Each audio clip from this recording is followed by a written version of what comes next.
Chapter 1607. To avoid being cursed, even if Jiang Pengji disliked the two of them, she could not kill them with one slash.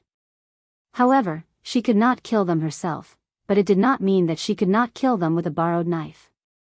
Whether it was the ambition that the two of them showed or their coveting of Wei Xi and herself, Jiang Pengji could not tolerate them. Before that, Jiang Pengji wanted to see the unlucky O Huang, who had suffered a lot this time. I actually saw a live streamer. Is it okay for you to see me like this? The O Huang looked left and right and found that there was no one else around except him and Jiang Pengji. He then felt relieved. Streamer, your Zixiao is too jealous. It's over if he sees us. Zixiao has always been kind. He's not as scary as you say. Your fan filter for CI and beauty is as thick as Earth's. Although Wei Ci did not appear many times, the salted fish army was not blind. As the saying goes, the onlookers see the game more clearly. The salted fish army thought that they knew Wei Ci's nature better than Jiang Pengji. It was a case of cutting black and white. Jiang Pengji turned over and jumped off the beam. She smiled and took out a bag of pastries from her sleeve. It was a treat for the children. I thought it would be an expensive gift, such as gold, silver, or jewelry. The O Huang laughed and joked, at least it's a collection of autographs from the little princess under your account. Only such things have a commemorative value. You only give me a bag of pastries. It'll be gone after I eat it. Jiang Pengji said, I'm not single. Zixiao still depends on me to support him. How can I have so much spare money? The O Huang could not help but cover his face and said, Is this the live version of dog food? The sour smell of love makes me so jealous that I feel like I'm about to explode.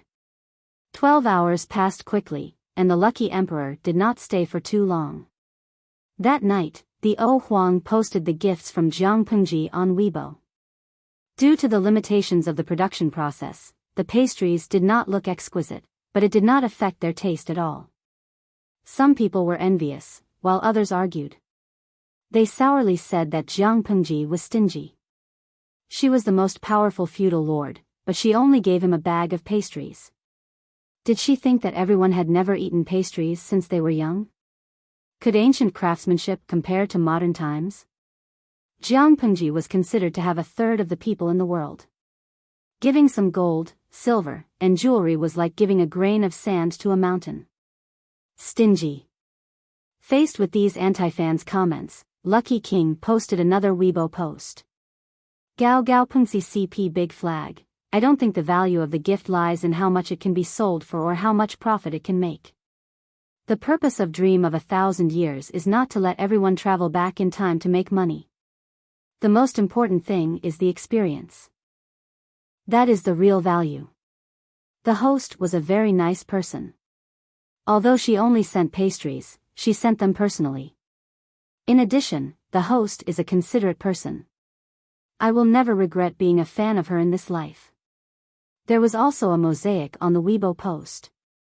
It turned out that there was a short letter in the package of the pastry. The gist of it was that she remembered that O Huang had left a message on the bullet screen, saying that she was worried about not being able to find a job after graduating next year. Jiang Pengji knew that O Huang majored in wheaten food, so she specially looked for a few ancient recipes for making local desserts and snacks in Zhangzhou. It might help her start a business. At the end, he even added, Don't be lost, the future is yet to come. Seeing this, the group of anti-fans shut up. It must be fake, someone could not help but mutter. There were 5 million viewers in the streaming room every day, and there were tens of millions of bullet screen comments. How could she remember what O Huang had said? Not only did she remember, but she also prepared the best gift. It was true that gold, silver, and jewelry could bring O Huang huge profits in a short period of time, but it also meant that he would lose his motivation and passion for life. It was better to teach a man to fish than to give him a fish. Helping O Huang start a business was also very considerate. The group of salted fish were moved to tears. Meeting such a flirtatious person was going to make them gay for the rest of their lives. Jiang Pengji did not take it to heart. Or perhaps it was nothing more than normal for her. How did the two princes of Xichang react? Of all people, they had their eyes on the flesh that she was protecting. Did they really think that Jiang Pengji was a broad-minded person? The servant reported truthfully. The Xichang emperor's concubine and the prince retreated in embarrassment. The more they thought about it, the more upset they felt. Even after racking their brains, they did not expect that Lu Lanting was a pervert with a fetish for erotic lenses. Brother, think of a way. Do you really want me to give myself to this person? The Xichang emperor's concubine did not mind marrying an official, but she did mind marrying a woman. Just the thought of physical contact made her nauseous. The Xichang emperor's mind was in a whirl. He did not believe that his charm as a man could not compare to his sister's. If you don't obey, will Lu Shi let us go? The Xichang emperor's concubine's face turned pale, but she did not dare to act recklessly. The prince said, "It doesn't matter whether Lu Shi is a man or a woman. What's important is that he has power and has troops. Who in the world is not afraid of him? If you can win her favor, Imperial Father will be able to use her troops to eradicate the traitors and successfully restore the country. When that time comes, you will have the support of Xichang. Lu Shi will make you an official because of this. What are you not willing to do?" The emperor's concubine said, "How can two women give birth to a child?" The prince said, "After you win her over, you can arrange for someone else to help you secure her favor in the future." The brother and sister had different thoughts. Jiang Pengji listened to them and laughed so hard that she almost choked. These two siblings are really too interesting. They've only been here for a short while, but I've already laughed a few times. Jiang Pengji said, "They are indeed the children of the proper palace.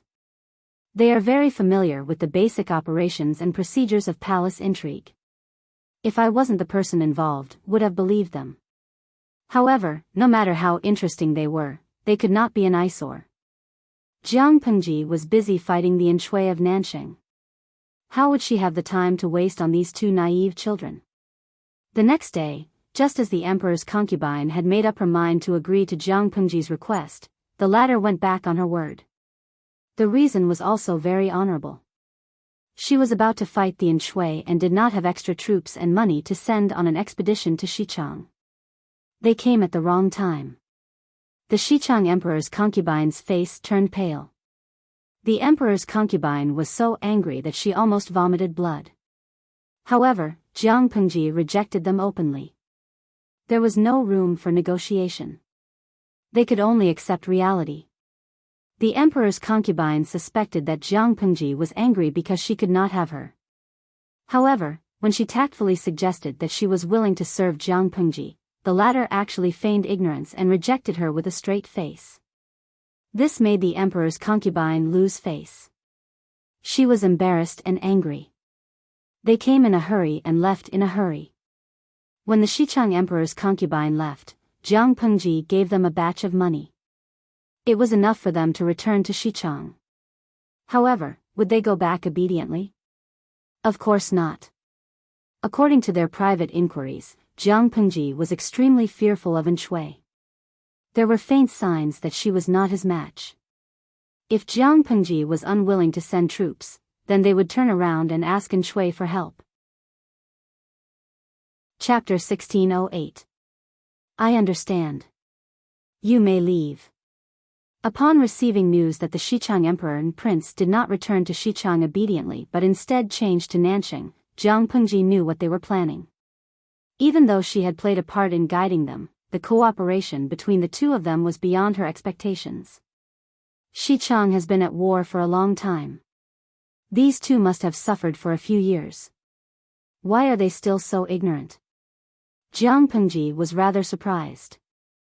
Who didn't know that she and Enchui were about to go to war? Under such circumstances, regardless of whether Jiang Pengji or Enchui had the upper hand, they needed more troops as bargaining chips. They could not spare any strength to help Xichang, which was separated by Zhongzhou. They could not even take care of themselves. How could they have the leisure to help others? Taking a step back, what was in it for them to help Xichang? Don't listen to the Xichang Emperor's promises of all kinds of benefits. He would fulfill them as soon as he restored his country. All the verbal benefits were fake. They were separated by thousands of mountains and rivers. Whether or not they fulfilled their promises depended on their mood. In the face of great benefits, so-called integrity, especially between countries, was nonsense. No matter how nice the Xichang Emperor's promises were, they were just empty promises. In Jiang Pengji's eyes, they were not worth a single soldier. Wei Ci was helping Jiang Pengji grind ink. Seeing that a layer of ink had formed on the inkstone, the shade was just right, he said, food and lust are part of human nature. Even saints are like this, let alone ordinary people. There are many people in this world who take risks for beauty. There's nothing strange about it. Are you saying that the two in Xichang are confident in their beauty and think that they are worth tens of thousands of troops in the eyes of the feudal lords? Jiang Pengji expressed that she couldn't understand. She said, Xichang is so weak now. With these tens of thousands of troops and horses, not to mention the Empress concubine and the prince, even if the entire royal family were to be occupied, would they still be able to resist? Why do they have to make a fake marriage alliance? They really think of themselves as humans. Wei Ci was speechless. Even though the Lord's words were harsh and cruel, it was the truth. Without troops and with weak fists, who would take the mere Xichang royal family seriously? Even if they relied on their beauty to commit murder, they had to see if their backing was strong enough. The two in Xichang overestimated their beauty and value. Little did they know that in the eyes of the feudal lords in the chaotic world, they were just two goods and toys that had no additional value except for their faces.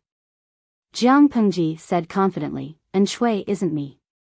If they turn around and head to Nanxing, they'll most likely be eaten until not even their bones are left.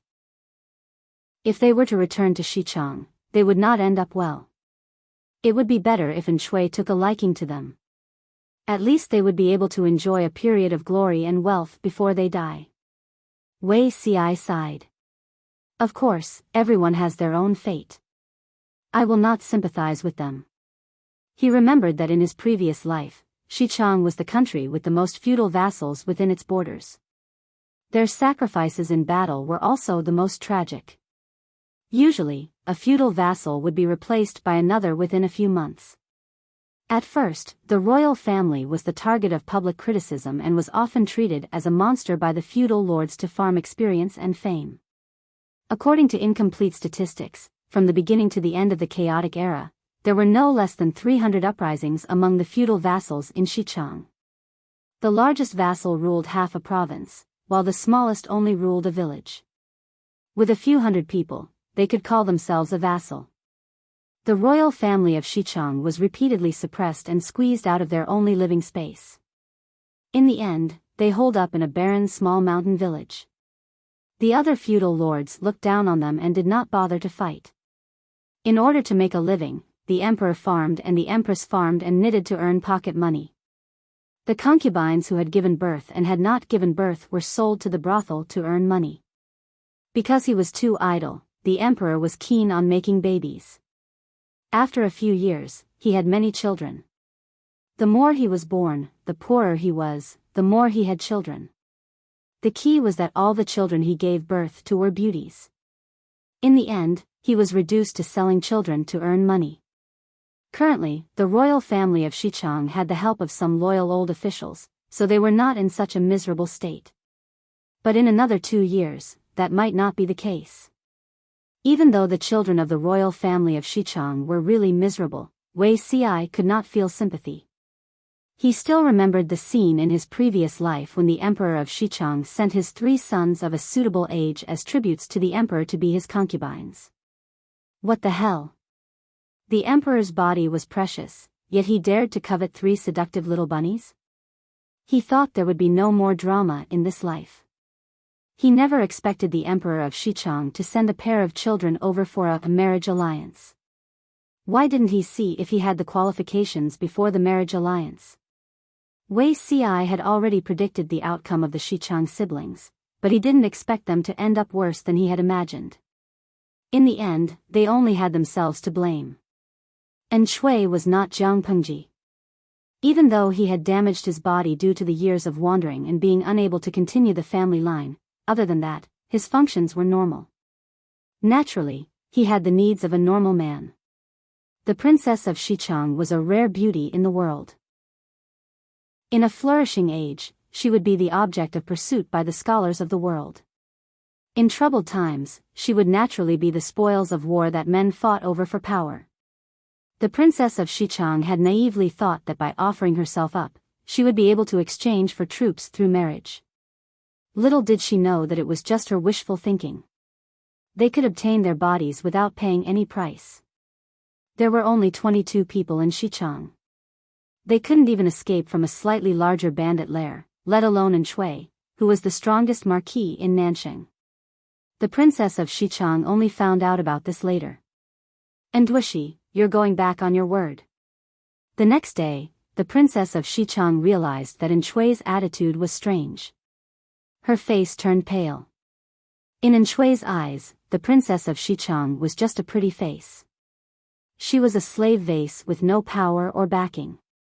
How could he tolerate her calling him by his name? And Shui's face was cold. He raised his hand and pinched the woman who had been fighting with a demon an hour ago. He used so much strength that it seemed like he wanted to kill her. After a while, Shui released his hand with a cold expression. The princess of Xichang coughed violently as she took in large gulps of air. Know your place, Shui said indifferently. You didn't learn from your failure with Lu Shi. The biggest mistake of the Xichang group was to overestimate their status as royalty. They forgot that their weight didn't come from the word royalty, but from the power that the royalty held. The Xichang royalty couldn't even take care of themselves. If a pair of children suffered in Nanxing, thousands of miles away, who would stand up for them? They couldn't figure it out. And Shui had no need for men, so he casually bestowed the prince to Hua Yuan. I didn't expect you to have such a taste. Liking men wasn't something that couldn't be seen in public, but Shui hadn't seen Hua Yuan show any signs of liking men. Hua Yuan laughed. That person's looks aren't bad. Everyone smiled ambiguously at Hua Yuan. Only Lu Zheng, who heard the news, almost vomited blood. What kind of guy was the Lu Shi that demon Hua Yuan had imagined? He'd even imitated the real deal's weakness of being obsessed with looks. It wasn't a secret that Jiang Pengji was obsessed with looks. A little investigation would reveal that. Chapter 1609. If Jiang Pengji knew what Lu Zheng was thinking, she would probably cry out that she was wronged. What did he mean by, I've done a lot of ridiculous things? He made it sound like Jiang Pengji was a lone ranger. Didn't Lu Shaoyin collude with her several times? Her relationship with Lu Zheng was not as weak as the outside world thought. In fact, Jiang Pengji's friendship with him was deeper than that of ordinary classmates in Langyi Academy.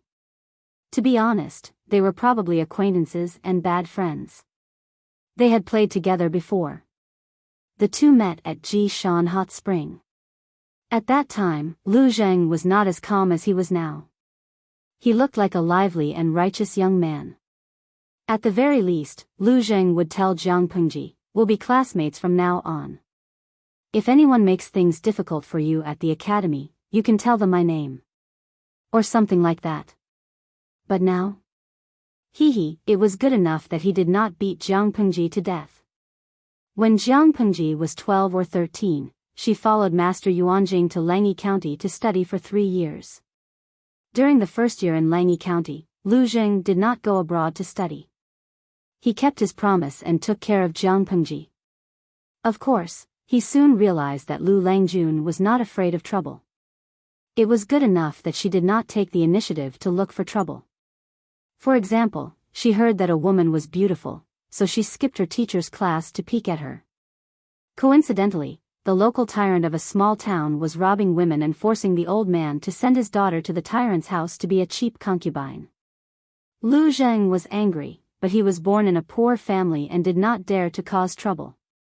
Only Jiang Pengji acted like she had eaten firecrackers and dressed as a woman without saying anything. Sigh, now that he thought about it, Lu Jing felt that he was probably blind. Why did he not realize that she was a woman at that time? Jiang Pengji disguised herself as a woman and entered the house.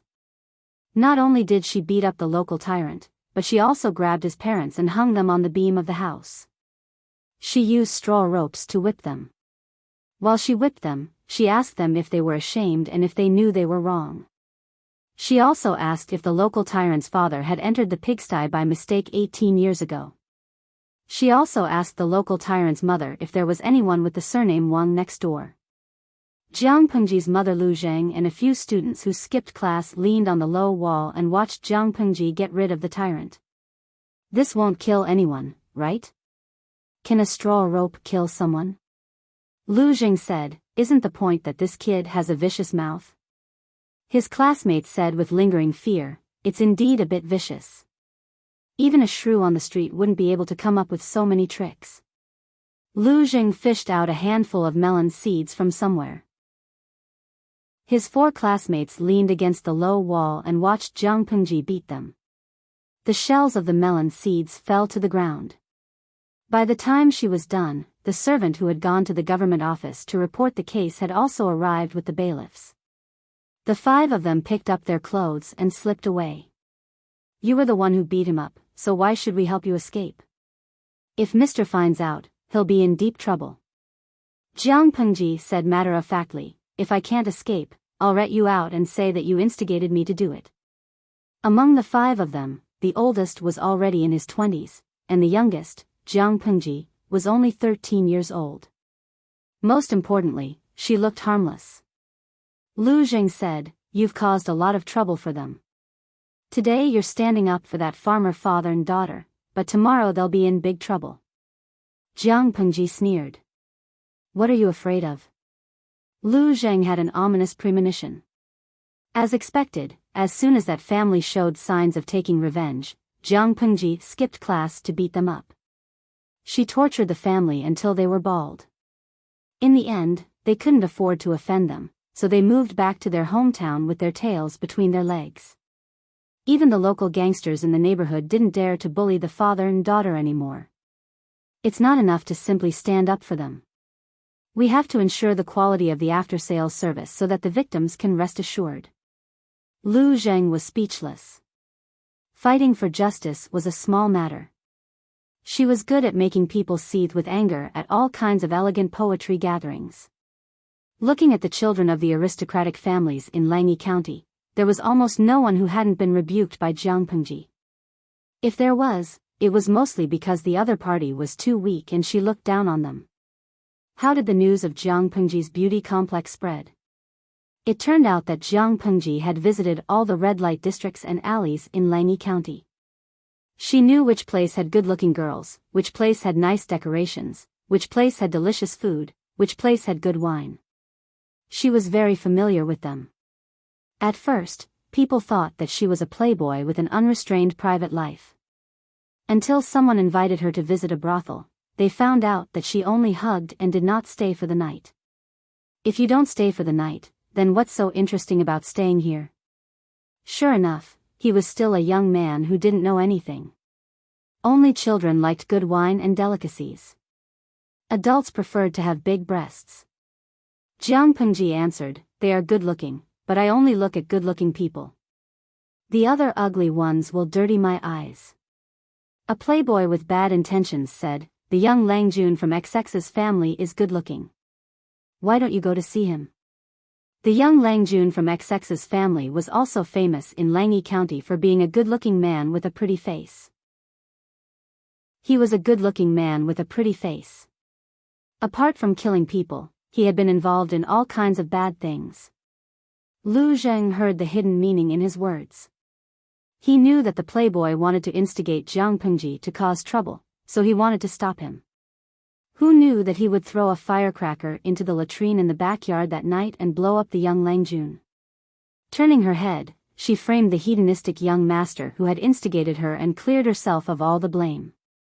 Throwing firecrackers into the latrine in the backyard? How did you come up with such a bad idea? Lu Jing felt disgusted just thinking about the scene. He couldn't tell that the idea was thought up by the handsome young man in front of him. The night is long and I can't sleep. You can't sleep, so you blow up the latrine? I'd rather you sleep with the ladies. I didn't go alone. Who else did you find? Except for you, I found the other 3. Lu Zheng was speechless.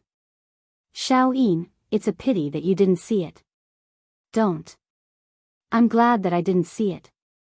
Otherwise, I won't be able to eat for the next month or 2. Other than blowing up latrines, he had done many heroic deeds, such as holding a grudge. She remembered that when Jiang Pengji first came to Langyi County, she was humiliated by a member of the aristocratic family. She didn't react at that time. Half a year later, the Langjun got married. He tied up the bride and hid her in a perforated dowry box. Then, he replaced the bride with a gangster who had a fetish for longing for men. He gave them an overdose of drugs and they fooled around for a night. Lu Zheng and the others were dragged to a corner by her and eavesdropped on them for half an hour. Oh, the bride was there too. The next day, the bride angrily asked for a marriage certificate and left to marry her lover. Did he offend you? Lu Zheng didn't know that the unlucky guy had offended Jiang Pengji. Jiang Pengji said matter-of-factly, he was the one who humiliated me half a year ago. Half a year ago, you're too vengeful, it's never too late for a gentleman to take revenge. That's what the saints say. I've only remembered it for half a year. Jiang Pengji said sternly and righteously, moreover, I have evidence of his father's corruption and bribery. I'm prepared to destroy his entire family. I can't just watch an innocent girl marry into their family and be implicated, can I? Saving a life is better than building a 7-storied pagoda. You don't understand. Lu Zheng was speechless. Which saint would be so angry that he would jump out of his coffin? Chapter 1610. Logically speaking, Lu Zheng and Jiang Pengji's friendship was not shallow. Why was Lu Zheng indifferent when Jiang Pengji conquered the world? It was easy to understand. In Lu Zheng's eyes, Jiang Pengji conquered the world and beat other princes everywhere. It was the same as when she blew up people's latrines in the middle of the night. As someone who knew Jiang Pengji's mischievous side, Lu Zheng could not accept that his lord was invincible with words, whipping people with straw ropes, blowing up people's latrines in the middle of the night, kidnapping the bride and forcing the groom to turn gay. It was fine if one was not frivolous, but Jiang Pengji's dark history was really too much. If Lu Zheng became Jiang Pengji's aide, he was not sure if she would kill him to silence him if she was unhappy, or if she would drag him to do more unreliable things. Regardless of the former or the latter, it was not what Lu Zheng wanted to see.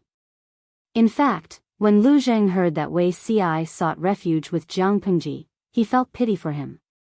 This child's chrysanthemum was about to be destroyed. Why did he say that? Lu Zheng and Jiang Pengji had a good relationship in the past. The 2 of them and 3 other friends who got along well often went out to play. One time, Lu Zheng found out that Jiang Pengji had not returned from hunting for a long time. He was worried and went out to look for her. He found her sitting on the cliff and overlooking the stream dozens of feet away.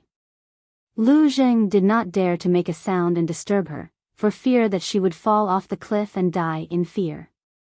He didn't ask until Jiang Pengji discovered his tracks. What are you looking at here?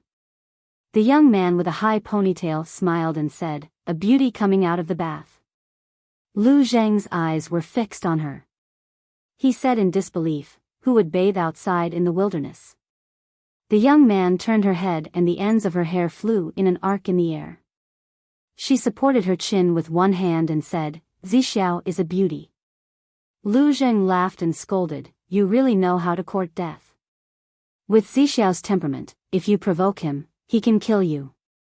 Everyone in Langyi Academy knew that Wei Ci hated people talking about his appearance. The young man in front of him was not afraid of death and dared to tease Wei Ci. Besides, Wei Ci had gone out to visit a friend half a month ago and was not in Langyi County at all. Did she have clairvoyance? How could she see people bathing? The young man smiled and said, all right, he's not bathing, but I saw him washing his feet by the stream. Really, a beauty washing her feet looks good too. Lu Zheng said, stubborn. He did not take the matter to heart. After all, everyone knew that Jiang Pengji was a shameless person who only cared about appearances. After a period of time, Lu Zheng left to study abroad. Before he left, Jiang Pengji invited him to Langya County's Wangshan Pavilion for a drink. He was afraid of Jiang Pengji. He was afraid that one day he would receive news of her forcing Wei Ci, but he was also afraid that she would use her promise to make him drink soup. Later, when Jiang Pengji announced her identity as a woman to the world, LV Zheng avoided her even more. He could not imagine that the brat who was invincible with words, who could whip people with straw ropes, who blew up latrines in the middle of the night, who kidnapped the bride and forced the groom to be gay, was actually a woman. The scholars in Langya County would avoid her when they saw her. I'm afraid they'll be worried to death. LV Zheng pitied the people in Jiang Pengji's camp. As the saying went, it was easier to change a leopard than a leopard. With such an unreliable lord, he was afraid that he would go bald from worry. When LV Zheng found out that Hua Yuan had imagined a Lu Shi personality, he panicked. No one could stop that woman from courting death. After carefully observing for a while, he realized that compared to the original, Hua Yuan was quite normal. Rather than saying that Hua Yuan had imagined a Lu Shi, it would be more accurate to say that he had imagined a Lu Shi that he thought he was. Was it because Hua Yuan's essence was not high enough, or was it because the original's personality was too difficult to replicate? Different people saw different things. Preparing for war was too boring, and LV Zheng was gradually made a figurehead by Hua Yuan. To him, time passed slowly. With nothing to do, LV Zheng calmed down and picked up the calligraphy that had been neglected for many years. Occasionally, he listened to his boy servant talk about gossip to kill time. There were many types of gossip. Among them, gossip about love affairs was the easiest to spread. For example, when his lord, Enchanting, was having a banquet, someone said, "I heard that the princess's dancing skills are outstanding." He ordered the princess of Xichang to dance in a thin shirt to liven things up. For example, Hua Yuan liked the prince's boy toy. All kinds of gossip made LV Zheng frown. "Master, there is a guest outside the residence. He claims to be your old friend." "Old friend? Who?" The boy's servant said, "That person's surname is Fang." "Fang? Old friend?" After thinking about it, there was only one old friend with the surname Fang. Chapter 1611. This old friend was not an outsider. Lu Zheng was acquainted with him. His surname was Fang and his given name was Ji. His courtesy name was Buku. He was from Zhangzhou's Dongmen County. When he was young, he went to Langyi County to study for several years. "What kind of wind blew today to bring you here?" Lu Zheng tidied up a little and went to meet the guest. As soon as he entered, he saw a familiar face. Fang Ji smiled and tidied his clothes. He got up and bowed to Lu Zheng. The two of them were worlds apart. Fang Ji was a teacher who lived in seclusion in the countryside, while Lu Zheng was a counselor working for a feudal lord. He came with a mission, so he did not dare to provoke Lu Zheng. "We've been classmates for several years. Do you have to be interrogated when you come to visit?" It's been years." Xiao Yin is better than before. Although Fang Ji had a square face and looked righteous and awe-inspiring, Lu Zheng knew that under his decent appearance, there was a wicked heart. They had not contacted each other in recent years. One would not visit for no reason. Since Fang Ji came to visit at this time, Lu Zheng had to be careful. Most importantly, Fang Ji's ancestral home was Zhangzhou's Dongmen County. Zhangzhou was now in Jiang Pengji's hands. Therefore, Fang Ji's purpose of visit was thought-provoking. Despite his suspicions, Lu Zheng did not expose him. Instead, he followed Fang Ji's topic and began to reminisce about their youth. For both Fang Ji and Lu Zheng, the time when they were teenagers studying was always particularly beautiful. Even if Jiang Pengji was added to this beautiful time, it was still a memory of their youth. The two of them talked about their respective situations and sighed endlessly. Not everyone who went to Langi Academy to study was talented. For example, Fang Ji's talent was very mediocre. After he finished studying, he returned to his hometown to be a teacher and earn some money to support his students. In recent years, the outside world was in chaos. Fang Ji's small private school was also affected. It was difficult for the people to make ends meet. How could they afford to send their children to a private school to study and learn? Therefore, Fang Ji lost his job. Although he lost his job, Fang Ji was not very pessimistic. Compared to the homeless refugees and people in troubled times who had lost their families, he at least had a small house to shelter him from the rain and he could eat his fill. In the worst-case scenario, he still had other ways out, such as relying on his classmates. Most of the students who graduated from Langi Academy had a good life. Some of them had joined the feudal vassals and were doing very well, while some of them were small officials in small places. If Fang Ji chose to rely on his schoolmates, he would be able to live a decent life, even if he did not have a small fortune. The aristocratic families formed a huge network of power through their bloodlines, and the students who came from the same academy relied on their friendship. The latter was not as obvious as the former, but it was still an invisible force that could not be underestimated. Therefore, Fang Ji was very calm. However, he quickly lost his composure. Why? He lived in seclusion in a small rural town. His house was built with the help of nearby villagers. The quality of the house was quite good, but no matter how good the quality was, it could not withstand the ravages of mudslides. Fortunately, when the mountain collapsed and formed a landslide, Fang Ji brought his wife and son out to purchase daily necessities. Apart from the chickens and ducks in the kitchen, there were no other casualties in the family. He was lucky, but the villagers nearby were not so lucky. The mud road leading to the outside world was washed away by the landslide, and the village was almost isolated from the outside world. The mountains were barren, and the weather was getting colder. The rice stored in the homes of the people was not enough for them to survive the winter, so they had to find someone to clear the road again. For this matter, Fang Ji could only think of a way to find someone in the outside world, but he encountered a recruitment drive. Of course, Fang Ji was not recruited to be a soldier, but he heard that the master of Zhangzhou had been replaced by his former classmate. Fang Ji was speechless. When did this happen? Wasn't Yang Tao in power a few months ago? News in the countryside was blocked, and Fang Ji did not have the ability to intervene in the world's general situation. Naturally, he did not care much, and the news was not timely enough. However, it was definitely beneficial for his former classmate to be in power, so Fang Ji shamelessly begged to meet him and borrow someone to clear the mountain road again. Jiang Pengji heard that he was a member of the F5 Heavenly Group, so of course she agreed. However, Fang Ji and Jiang Pengji were not as happy as others expected when they reunited with their former classmate. It could not be helped, it was awkward. Lu Jing only heard that Jiang Pengji blew up the latrine the next day, but he was an accomplice who went out with Jiang Pengji to blow up the latrine. The classmate who blew up the latrine back then had suddenly become the ruler of the world. How could he face it with a smile so that he would not appear awkward? It was quite urgent. Fang Ji was embarrassed, but Jiang Pengji was so calm that no one could tell her emotions. While they were chatting, she asked Fang Ji how he had been in recent years. Hearing that the private school that Fang Ji opened had no students enrolled and was closed, she asked, "Are you willing to go to Wanzhou?" Fang Ji did not understand.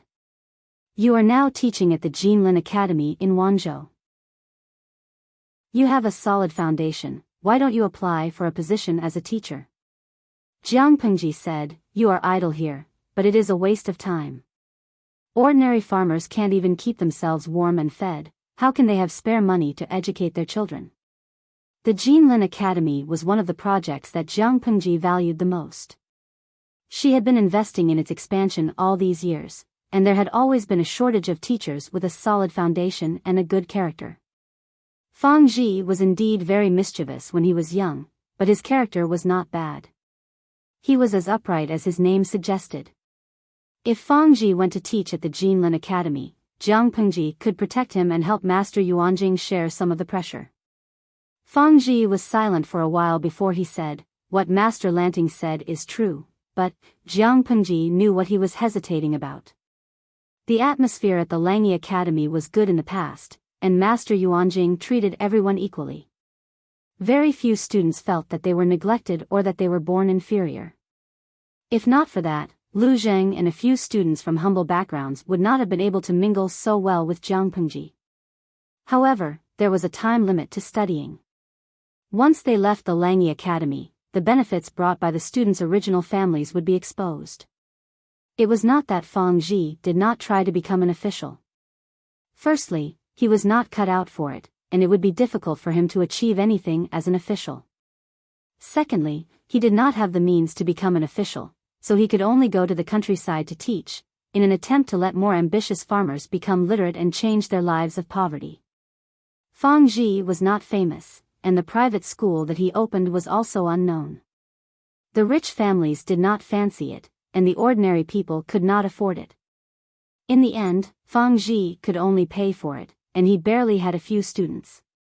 There was a fierce war outside, and the few students were called back by their parents to farm and support their families. There's still some time before Zhangzhou becomes stable. It's fine for you to stay here, but will your wife and children be able to take it? Fang Ji was not a pretentious person. Although he was a little chinibyu when he was young, he became more mature when he was middle-aged. It's a luxury to find a place to settle down in these troubled times. Fortunately, Master Lanting did not abandon me, and I have the intention to go north. When classmates met, there was always a lot to talk about, especially about the people and things that happened during their school days. As they talked, Jiang Pengji suddenly remembered that Lu Zheng still owed her a debt. Unknowingly, Fang Ji accepted the task of collecting the debt on her behalf. When she asked for the reason, Fang Ji replied, "Most people like perfection. Things remain the same, but people change." It's easy to say, but heart-wrenching to hear. Chapter 16:12.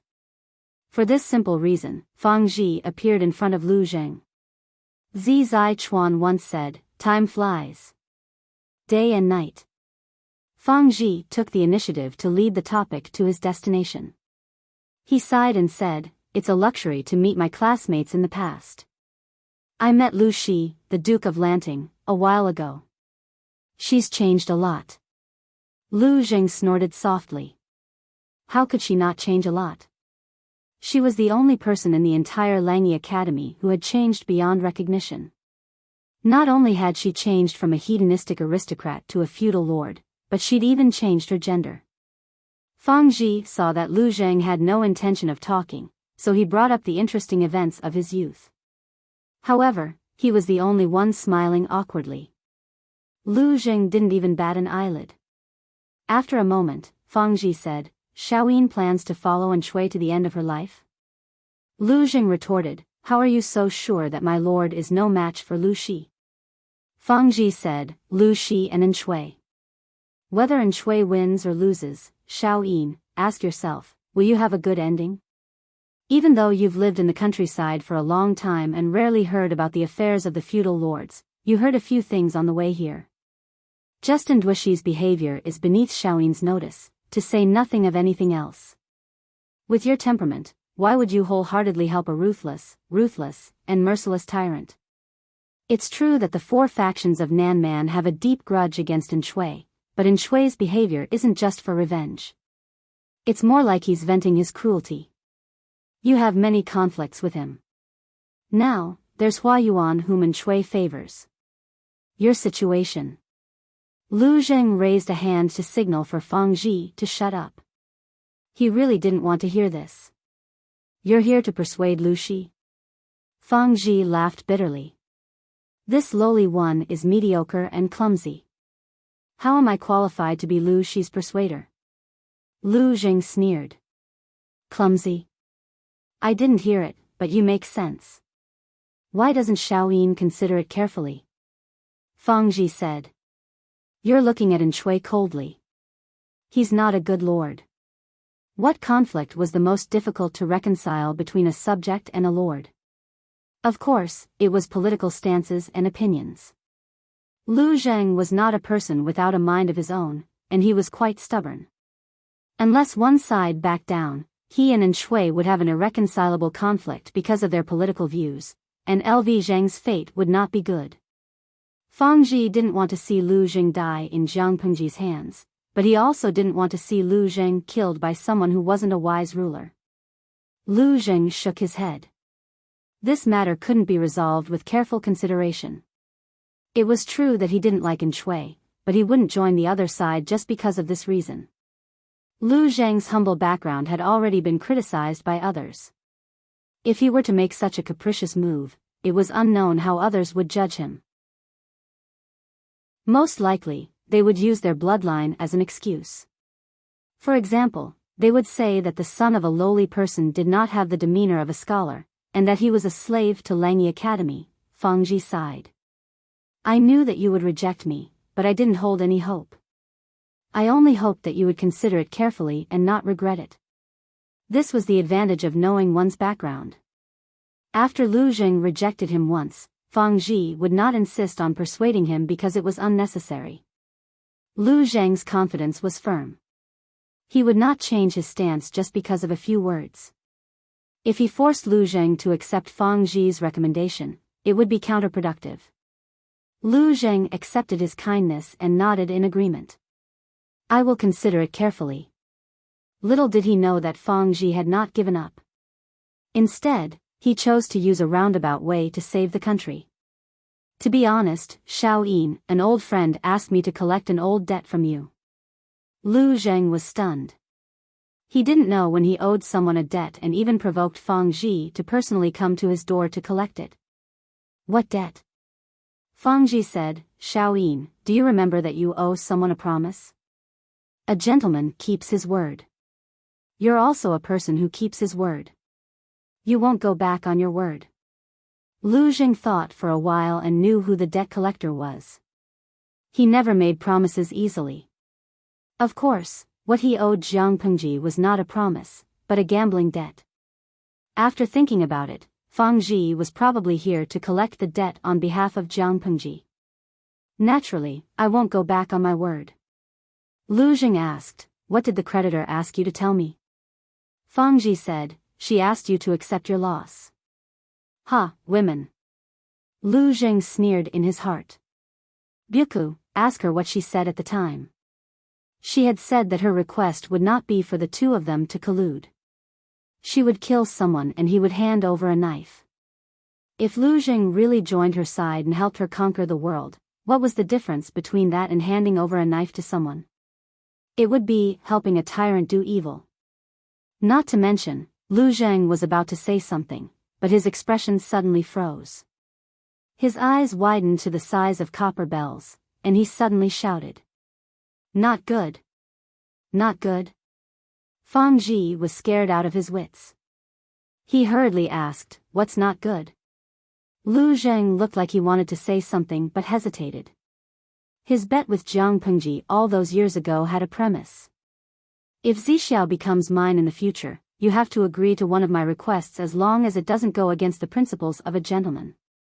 According to the context, become mine definitely did not mean that he was on Jiang Pengji's side. The two of them had to have an indescribable relationship for the bet to be fulfilled. In other words, the flower of Langyi Academy had already been bitten by a dog? Lu Lanting. I knew that a dog can't change its habits. Lu Zheng's face turned ashen, and he forcefully swallowed the last word. Zixiao was not sh*t, but Jiang Pengji was indeed a dog. As a lord of a region, she slept with her subordinate. How shameless could she be? Shameless. Even a rabbit would not eat the grass near its nest. Zixiao had worked for her for so many years, but in exchange, he had been slept with by his lord? Fang Ji was confused. He did not understand, but he thought it was awesome. He had stayed at Lu Zheng's place for 2 days. He did not know who had leaked the news, but Hua Yuan had come personally. Fang Ji frowned. Hua Yuan is not on good terms with you. He came to visit. Could it be? Lu Jing said, don't overthink it. This person is very easy to deal with. If it was someone else, Fang Ji would probably be detained. But if it was a lunatic like Hua Yuan, things might not be so certain. Although Lu Shi was a dog, he was still a righteous person. He would not lay his hands on a classmate without a solid reason, let alone a classmate who had a good relationship with him. Hua Yuan, the impostor, had come to visit. Rather than saying that he was testing Lu Zheng, it would be more accurate to say that he was here to see his classmate. What brings you here? Lu Zheng's hands were hidden in his sleeves. He looked at Hua Yuan with an unfriendly gaze. Hua Yuan laughed. I heard that Xiaoyin's residence has an important guest. Lu Zheng said, how interesting. Why don't you go and pamper that hot beauty of yours? Why do you care if I have an important guest? Hua Yuan said, Byuku and I are classmates. I heard that he came to your residence, so I came to take a look. Why are you so angry? Chapter 16:13. In Hua Yuan's eyes, Lu Zheng's actions were a blatant lie. He could not be deceived at all. However, just as Lu Zheng had guessed, Hua Yuan was there to see his old classmate. He had no ill intentions. Since Lu Zheng had stopped him, he would not make a fool of himself. He shamelessly stayed at Lu Zheng's residence for a few cups of tea. When he did not see his old classmate, Fang Ji, he stood up and prepared to leave. At that moment, Lu Zheng suddenly asked a question. Do you know what Fang Ji looks like now? The so-called Lu Shi was a character that Hua Yuan had imagined after his illness flared up. This character was based on Jiang Pengji's intelligence. No matter how detailed the words were, they were just words in black and white. Many things only had a general idea. For example, Hua Yuan remembered that Lu Shi and Fang Ji were schoolmates and had a good relationship. However, he did not know what Fang Ji looked like. No matter how similar the imaginary character was, it was ultimately fake and could not have the real person's memory. Hua Yuan could not possibly know Fang Ji's real appearance. Of course, he did not realize that the servant, who had just served him tea, was actually Fang Ji. When Lu Zheng asked this question, Hua Yuan subconsciously tried to recall Fang Ji's appearance, but it was all blank. He only had a vague idea. Who was Fang Ji? He was from Zhangzhou's Dongmen County. He had studied in Langyi when he was young. He and himself were schoolmates and had a good relationship. There was no other content except for a brief introduction. Hua Yuan's calm expression immediately turned cold. He looked at Lu Zheng with a murderous look. Of course, he knew what Lu Zheng wanted to say. Lu Zheng wanted to deny his existence and disturb his emotions. He would not let him have his way. I haven't seen my schoolmate for almost 10 years. It's been a long time, so I can't remember clearly. Lu Zheng knew when to stop. He cupped his hands and bid farewell to Hua Yuan. The latter snorted coldly and waved his sleeves before leaving. After the garden left, Fang Ji changed into his own clothes and walked out from the back hall. He looked in the direction Hua Yuan had left with surprise. Xiaoyin, this is, Lu Zheng revealed some insider information. The person who just left is the Lord's most trusted subordinate. Fang Ji said, that person just now was Hua Yuan. He looks talented and has an outstanding temperament. No wonder An Shui appreciated him. It sounded like a compliment, but it was actually a derogatory remark. It sounded like a compliment, but in reality, it was a sarcastic jab at Hua Yuan for relying on his looks to climb to the top. Lu Zheng sneered and said, there's something wrong with Hua Yuan's brain. He always thinks that he studied in Langyi County. I don't know where I heard that you were coming, so I came over to take a look. I asked you to appear, but he didn't recognize you at all. He must be crazy. Fang Ji didn't know what was going on, but he learned from Lu Zheng that Hua Yuan had gone mad. How could that be? Just now, I saw that his facial features were clear and upright. How is he insane? After all, Fang Ji had pledged his allegiance to Jiang Pengji. Lu Zheng could not reveal the exact situation of his own camp. Under the premise of satisfying his desire to confide in others, he could disrupt Fang Ji's judgment. Even if Fang Ji went back to report to Jiang Pengji, Lu Zheng wouldn't be worried. He doesn't look crazy, but his words are incoherent. Lu Zheng mocked, misleading Fang Ji's judgment. As expected, Fang Ji misunderstood that Hua Yuan was pretending to be crazy. He couldn't help but worry about Lu Zheng's situation under Enchanting. Hua Yuan is deeply trusted and relied on by Enchanting. He can be considered to be in a high position now. Why can't he tolerate even you and make things difficult for you? Fang Ji was very worried about Lu Zheng's situation. It was fine if his lord didn't trust him, but there was also a colleague who was eyeing him covetously. How could he live like this? He really didn't know why Lu Zheng was so insistent on going down this path until he died. Why don't you reconsider what happened earlier? Looking at it coldly, Dushi isn't a wise leader, and Hua Yuan can't figure it out either. How can he still be in the mood for internal strife in front of a great enemy? Although it was inevitable that there would be internal conflicts within the group, as long as one could distinguish between priorities, it wouldn't affect the overall situation. If one ignored official matters for personal grudges, such a force would be dissolved and annexed by the enemy sooner or later. Lu Zheng pursed his lips and chuckled. Everyone is selfish. Some people forget their personal interests for the sake of the public, but there are also people who neglect the public for the sake of personal interests. Without a doubt, Hua Yuan was the latter. Fang Ji said rather worriedly, "What if he uses our relationship as a ruse to slander you? What will you do?" If Hua Yuan revealed Fang Ji's existence to Enchanting, not only would Fang Ji be in danger, but Lu Zheng would also face the risk of being deeply suspected. Lu Zheng smiled. "Just take care of yourself. My lord still needs manpower for the time being, so she won't do anything." Just as Fang Ji said, in front of a great enemy, Enchanting wouldn't do anything to Lu Zheng even if his brain had been kicked by a donkey. It wasn't that Enchanting cherished old friendships, but that he still needed Lu Zheng's assistance in many administrative matters.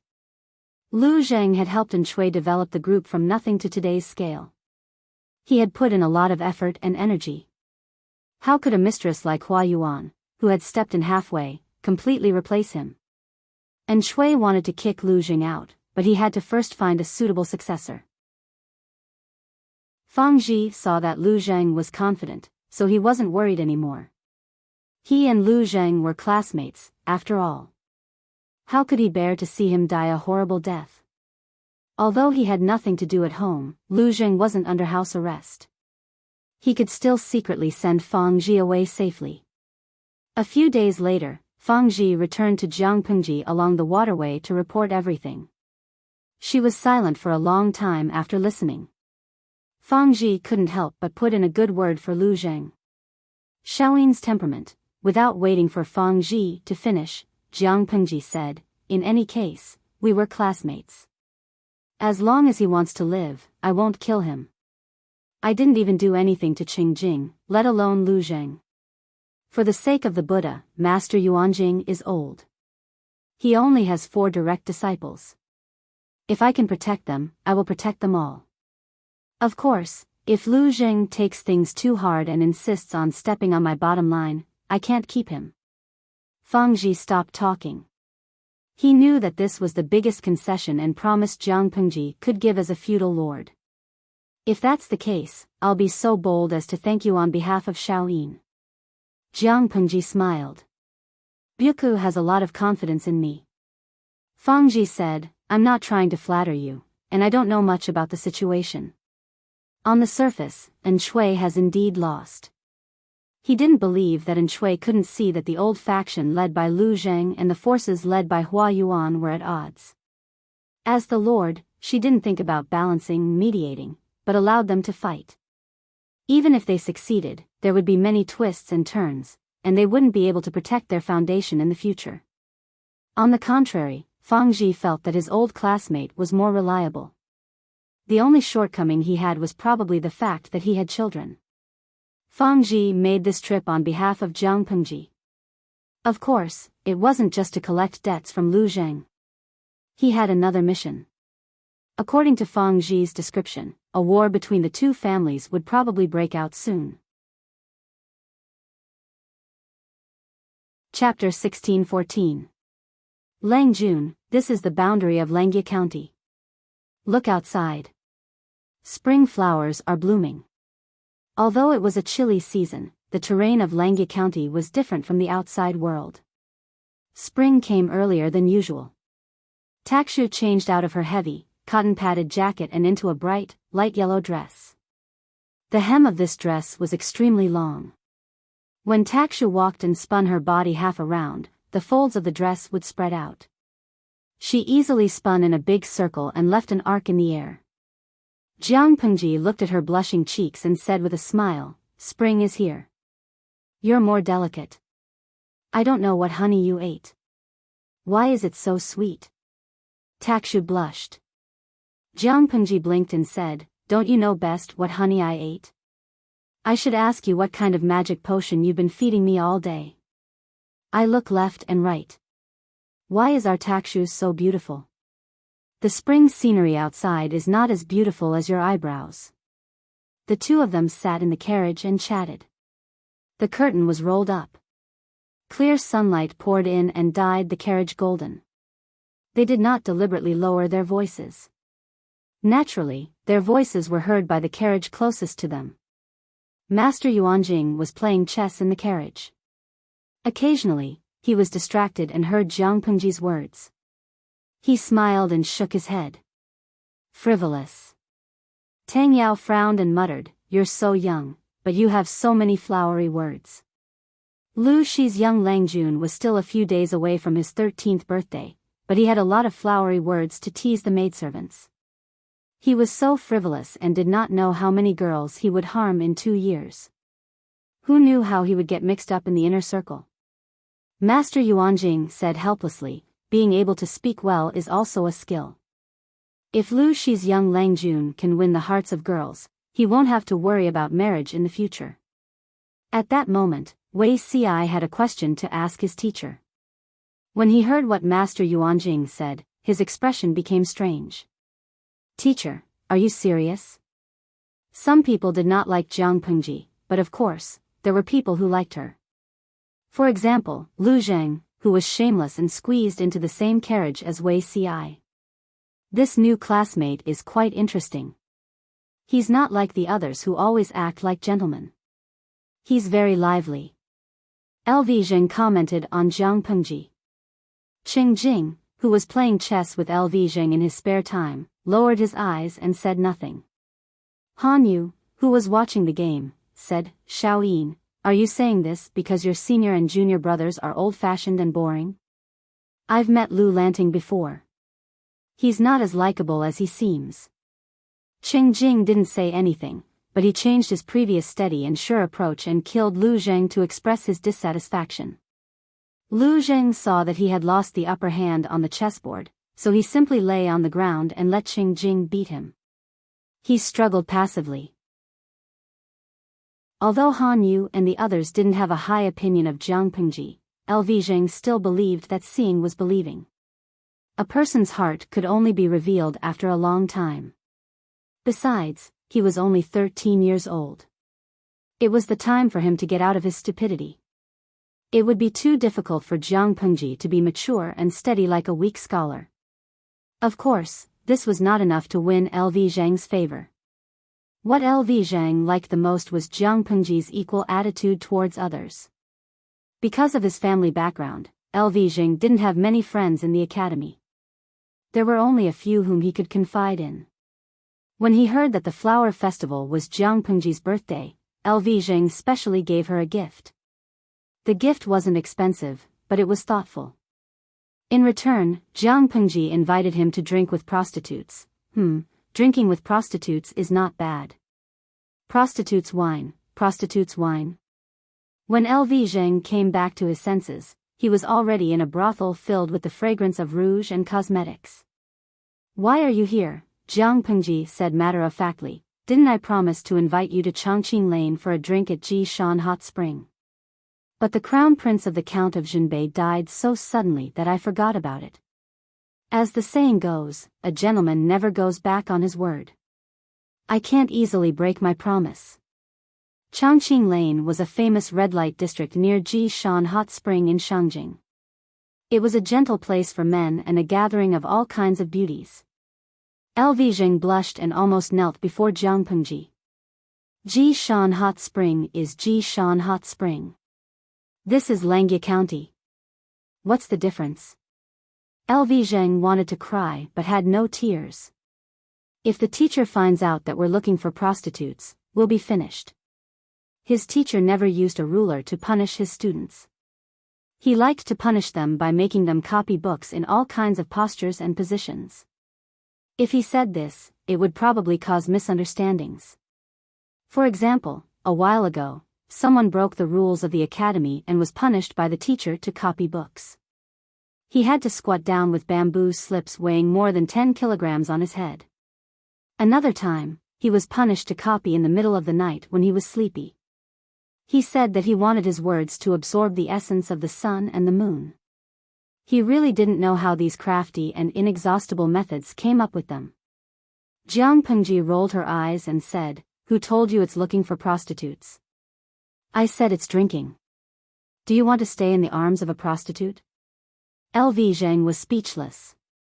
Jiang Pengji said, "I'll only be 13 years old after today. Are you willing to bury a virgin like me in a red light district?" Lvijing said. Really just drinking? Jiang Pengji said, "Of course. You don't want something else to happen, do you?" Lvijing felt as if his secret had been exposed. He blushed a little. Did I say that I want something to happen? A gentleman is upright. Why would he think of such filthy content? Jiang Pengji curled her lips and said, "Forget it. Which gentleman doesn't leave a descendant? Unless old Wang lives next door." What do you mean? Jiang Pengji said, "In ancient times, there was an evil demon who liked to hook up with married women. He often settled next door to his target woman in order to be in a favorable position. He took advantage of the absence of the male owner to have private contact with the woman and secretly conceived a child. According to what you said, a gentleman should be ruthless and abandon his desires. He shouldn't think about relationships between men and women. If he didn't do such things, how would his descendants come about? Most likely old Wang next door worked hard for him." Lvijing was dumbfounded. He reprimanded her with a red face. "What kind of books are you reading at such a young age? You should read more about the sage's words." "No, I like beautiful young ladies." Lvijing's alcohol tolerance was not very good, but Jiang Pengji was not drunk. In the end, she carried the drunk Lvijing on her shoulder and left. "What are you doing in the middle of the night?" Carrying him over the wall, Jiang Pengji found 3 sneaky shadows nesting in a remote corner. Their heads were close together and they were looking at something with a candle. Jiang Pengji called out, "Hey, what are you 3 doing?" "Sneaky." The 3 students who were caught panicked. Jiang Pengji threw Lvijing aside and he lay on his back. She quickly snatched the thing that the 3 of them were trying to hide. She took a look, it was a super luxurious version of the fire avoidance drawing made of bamboo paper. There were movements, expressions, and a plot. One had to know that bamboo paper was extremely expensive at that time. Ordinary books were not even enough for it, let alone drawing a fire avoidance drawing. "You're a new student, right?" Without waiting for Jiang Pengji's response, one of the tall students stepped forward and put his hand on her shoulder, acting like they were very close. "Yes, I just arrived a few days ago." "Why, are you planning to bribe me?" "How can this be considered a bribe? This is called sharing blessings and suffering together. I'll lend it to you to broaden your horizons. Don't betray us." "TSK, instead of looking at the fire avoidance drawing, it's better to look at the real person. You're still young, you don't understand the fun inside. Although the real person is good, there are flaws in the body. How can it compare to the perfection in the drawing? Jiang Pengji nodded seriously. Chapter 16:15. Hey, how can this be called twisted logic? This is called truth. Jiang Pengji laughed. I've never heard of such logic. As she spoke, she glanced at the friendly classmate. He was wearing brocade clothes, and she could tell that he was the foolish son of a rich family. He was the classic example of a foolish person with a lot of money. If not, who would be willing to spend a lot of money to draw fire-avoiding pictures on bamboo paper? Wasn't that just burning one's hands with too much money? If one had the money to buy paper figures, they might as well look for the real person. Which pretty girl in the red light district couldn't get one? The paper figures were fake, but the real person could still see, touch, and smell them. In the words of the audience, the person in front of her was probably an otaku who was addicted to 2D figurines. He would rather spend a lot of money on the paper figures than spend it on the real person. Jiang Pengji had a good eye. The person in front of her was just that. The friendly classmate said, "Haven't you heard of it now? You're still young. You'll know when you're older." Jiang Pengji was speechless. She might look like a 13-year-old, but she was in her 40s. Wasn't it ridiculous for a little kid to say that to her? Jiang Pengji sized up the other two with her peripheral vision. Unlike the silly duosu beside her, who was wearing brocade clothes, the other two were obviously ordinary or even poor students. This could be seen from their clothes, the way they dressed, the skin on their hands, the thick calluses on their palms, and the incense they used. She was surprised. Since she transmigrated to this world, she had seen a clear division between the rich and the common people. It was rare to see people of two classes get along well. The one with the best background was the silly duosu beside her. His surname was Jiang, his given name was Imo, and his courtesy name was Benji. The slightly inferior one was Mashio, and his courtesy name was Jiqing. The most ordinary one was Fangji, and his courtesy name was Byuku. After a deeper understanding, Jiang Pengji finally understood why the three of them could get along so well. Jiang Mo liked to collect all kinds of pictures of beauties and fire-avoiding pictures. He was willing to spend a lot of money for the pictures he liked. It was said that in order to correct his addiction to 2D, his parents did not hesitate to put 5 or 6 beauties in his room. They had slender waists, big breasts, and perky buttocks. However, Jiang Mo refused to look at them. He was obsessed with the paper figures every day, as if he was possessed. Mashio's family had dozens of acres of fertile land, so he didn't have to worry about food and drink. Occasionally, he could even help Fangji, who lived in the same room as him. Fangji's family background was the worst, but he was good at painting. He was almost as good as Wei Ci, who was the best painter in the academy. Both of them had their own style. Fangji could accurately capture the characteristics of a person, and could draw them vividly with just a few strokes. In order to earn some extra money, he would occasionally accept some orders, such as the fire avoidance diagram. A few days ago, Jiang Mo spent a lot of money to buy the best bamboo paper and gave it to Fangji to draw the fire-repelling painting. Fangji had spent a lot of effort on this order, and it had just been completed not long ago. When Jiang Mo heard the news, he immediately woke up from his sleep and rushed over to inspect the goods. The academy didn't allow anything like the fire-repelling painting, not to mention that Fangji's drawing was very sexy. The three of them were sneakily handing over the stolen goods in a secluded area. Who knew that they would bump into Jiang Pengji, who was carrying the drunken Lu Jing back? Look, you've seen it now. You can't just casually talk about this. Although Jiang Mo was born into a wealthy family, he was not very courageous. To put it bluntly, he was a bit of a coward. Jiang Pengji said, "So what if I did?" Fangji's face paled. Jiang Mo said, "If you say it, the three of us can testify against each other and drag you down with us. Just look at you and LV Xiaoyin's makeup and the smell of alcohol on you. It's obvious that you just came back from the red light district. If we can't escape, then don't even think about escaping."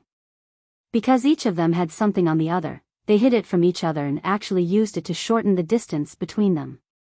Lu Zheng was completely muddle-headed and entered the camp of the bandits, but Jiang Pengji found Jiang Mo and the other two to be quite fun. Teenagers of this age all liked to brag.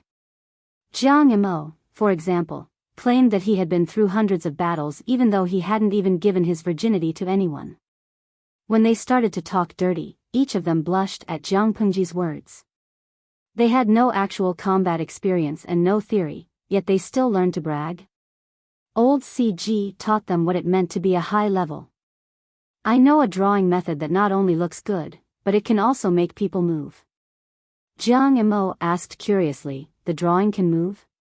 Fang Ji was also curious. Jiang Pengji explained the most basic drawing method, and the three of them smiled meaningfully. Lu Zheng, who had been dragged down with him, folded his arms coldly. Haha, Ma Xiao and the others loved to study, but Jiang Pengji and Jiang Mo preferred to skip class. When they heard that there was a girl with outstanding beauty, the two of them would always go over to take a look. You don't like real people, why are you so enthusiastic? Jiang Mo said, people have flaws, but they also have strengths. If everyone's different strengths were combined, wouldn't they be perfect? Jiang Pengji was speechless. To put it bluntly, it was for the sake of her paper dolls. If she collected too many materials, there would always be unexpected incidents, such as the little tyrant kidnapping a girl. Lu Zheng wanted to keep the peace, but Jiang Pengji couldn't bear to see the little tyrant be so arrogant, and she couldn't bear to see the beautiful girl fall into the evil hands. What do you plan to do? That family is nothing, but this is Langya County, not Hejin County. The magistrate of Liuzhou is far away in Chongzhou. How can he protect you? Lu Zheng and Jiang Pengji had known each other for a long time. He knew that she had a bad temper and it was a headache. Jiang Pengji said, a man dressed up as a woman. Tonight, all of you wait for a good show. She changed into women's clothes and entered the little tyrant's manor. She tied the whole family to the beam of the house and whipped them. The four of them were stunned by her actions. Lu Zheng took out a handful of melon seeds from his sleeve. The four of them lined up and leaned against the low wall to watch Jiang Pengji's passionate performance. The corner of Ma Xiao's mouth twitched. You actually brought this, Lu Zheng snorted. Teacher gave it to me yesterday. It was newly cooked by the master's wife. If you don't like it, don't eat it. I want to save some. How could the three of them dislike it? They each grabbed a handful and started munching on the melon seeds. All right, you guys. My hand hurts from whipping, but you guys are enjoying the show. Jiang Mo laughed. You can't say that. You used your hands, but we used our mouths. Everyone worked hard. Lu Zheng said, I couldn't tell, but you look pretty in women's clothes. Without waiting for Jiang Pengji to refute, Jiang Mo said, is Lanting's appearance considered pretty? If I were to dress up as a woman, would definitely be prettier than him. Lanting doesn't look like one at all. He should at least find a few steamed buns to pad his chest. Look at his pea-shaped body. I wonder how the little tyrant's eyes worked. He didn't notice anything unusual. The young lady he had his eyes on has all the qualities she should have.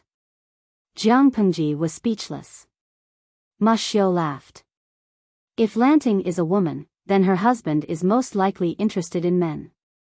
Fang Ji also said, not necessarily. Maybe she's a woman who likes to polish her mirror. Jiang Pengji laughed coldly. Chapter 16:16. Jiang Pengji was prepared to attack Nanxing, and the first to bear the brunt was Yang Tao's former territory.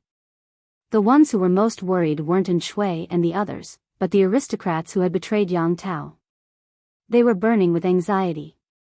How could they not be anxious? The group of aristocrats had been bewitched and recruited by An Shui. To be precise, they had been attracted by the pie that Lu Zheng had drawn. They were blinded by greed and dizziness. They gritted their teeth and abandoned Yang Tao, who had lost his power. Not only had they led their troops to rebel against Yang Tao, but they had also forced Yang Tao to the brink of death several times. They had been so resolute not only to eliminate Yang Tao, but also to show their loyalty to the new master by stepping on their old master. They had thought that Enchanting would fulfill his promise after doing so well. They hadn't expected him to burn the bridge after crossing it. Only 10 to 20% of the benefits that had been agreed upon had been fulfilled. The rest had been delayed until there was no sign of them. No one dared to urge them. Enchanting even pretended to be deaf and dumb. It was obvious that he was going to renege on his debt. To put it bluntly, this kind of unspoken behavior was akin to ignoring others. He wasn't willing to cut his own flesh, but he ran faster than anyone else when asked to reap the benefits. They had just gotten rid of Yang Tao, and Enchanting had sent people to take over the benefits and take over Yang Tao's territory. After taking control of the territory, Enchanting didn't send people to govern or pacify the people. He didn't open the granaries to release grain or anything like that. Instead, he gathered troops, recruited the young, and lobbied the wealthy. It was understandable if the former two were fighting to the death with Jiang Pengji to increase their own strength, but the latter's actions were thought-provoking. The astute aristocrats could see through it at a glance.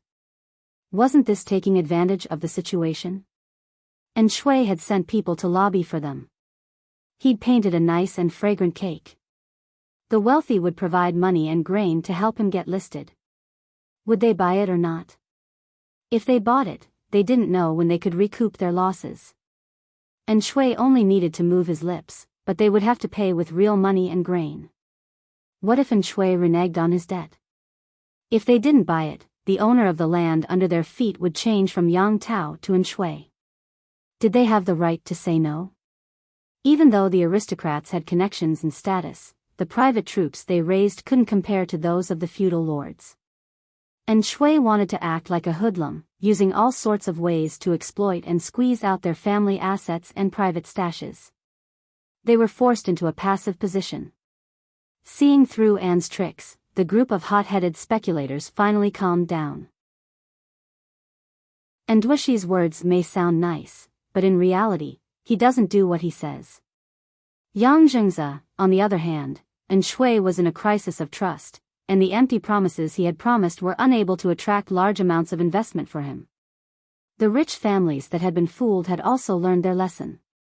At this moment, Enchanting revealed his true colors as well. He switched from negotiating to using both the carrot and the stick to threaten them, causing them to suffer in silence. Every time this happened, they would remember how good Yang Tao was. Even though Yang Tao was from Dongqing and relied more on the team he brought out from Dongqing, Yang Zhengzi was also a man of steel. He was a man of his word, and there was nothing wrong with that. The Nanxing aristocrats who had supported Yang Tao in the beginning had also earned quite a bit of dividends. Even though Yang Tao had lost to Jiang Pengji in the end, it was still better than Enchanting squeezing them dry right from the start. How regretful. The leaders of a few aristocratic families gathered together for a discussion. Their words were extremely dissatisfied with Enchanting. In contrast to Enchanting, the former lord, Yang Tao, had become a cinnabar mole and the white moonlight. I originally thought that Enchanting's power was strong and that he had unified more than half of Nanxing. He should be able to fight Lu Shi. Now it seems that he's only strong on the outside but weak on the inside. A clan leader dressed in an indigo Confucian robe said in a low voice. Lu Shi led his troops south and acted as if he was invading Nanxing's land. We sent 12 urgent letters to Enchanting asking for help, but he was indifferent. Sigh, we really misjudged him. Fighting a war was an activity that burned money and manpower. In the past 2 months, Enchanting had vigorously recruited troops and horses, almost pulling away all the young and strong men in the vicinity. Now, there were only old, weak, and disabled soldiers left in the city. Every family could gather more than 10,000 elites, but it was not a long-term solution. Jiang Pengji was a vassal who had unified Dongqing. The 10,000 elites were not even enough to fill the gaps between her teeth. It was too late to spend money to recruit troops and horses to defend the city.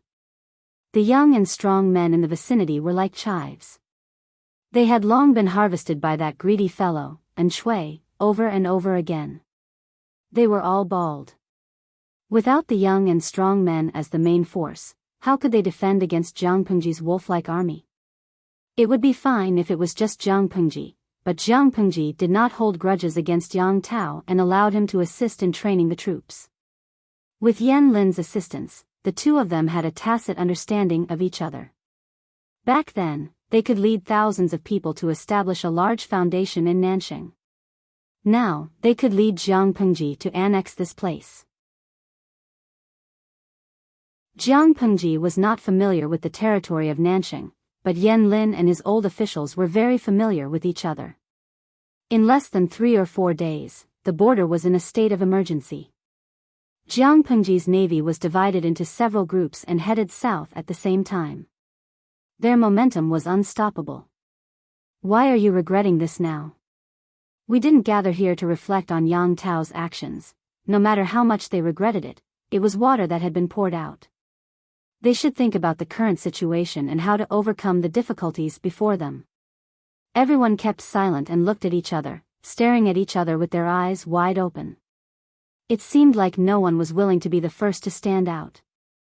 Since you all have your reservations and refuse to speak, then I'll show my incompetence and throw a brick to attract jade. It was not a good thing for the atmosphere to be stiff, so someone could not sit still. He said, in my humble opinion, there are only 3 options before us now. Which 3? Everyone hurriedly asked. The first option is to prepare rations and gather troops to fight Lu Shi to the death. Isn't this like throwing an egg against a rock? Someone sighed gloomily. There was no difference between saying it and not saying it. The second option is to treat Enchui the way we treated Yang Tao. Everyone looked at each other after hearing this. This suggestion was too rash. Jiang Pengji would not be moved if they stabbed Yang Tao first and Enchui the next. If Jiang Pengji encountered a strong enemy, would they defect to their new master and stab her in the back? If they defected to Jiang Pengji, they would be lucky not to die, let alone taste the sweetness of dividends. This won't do. If we do this, how will the world view us? Forgive me for being unable to agree to such an immoral act. One by one, the other clan leaders agreed with this argument. They were the role models of the aristocratic families. How could they do evil things that were fickle for their own interests? Isn't there one more option? What's the last option?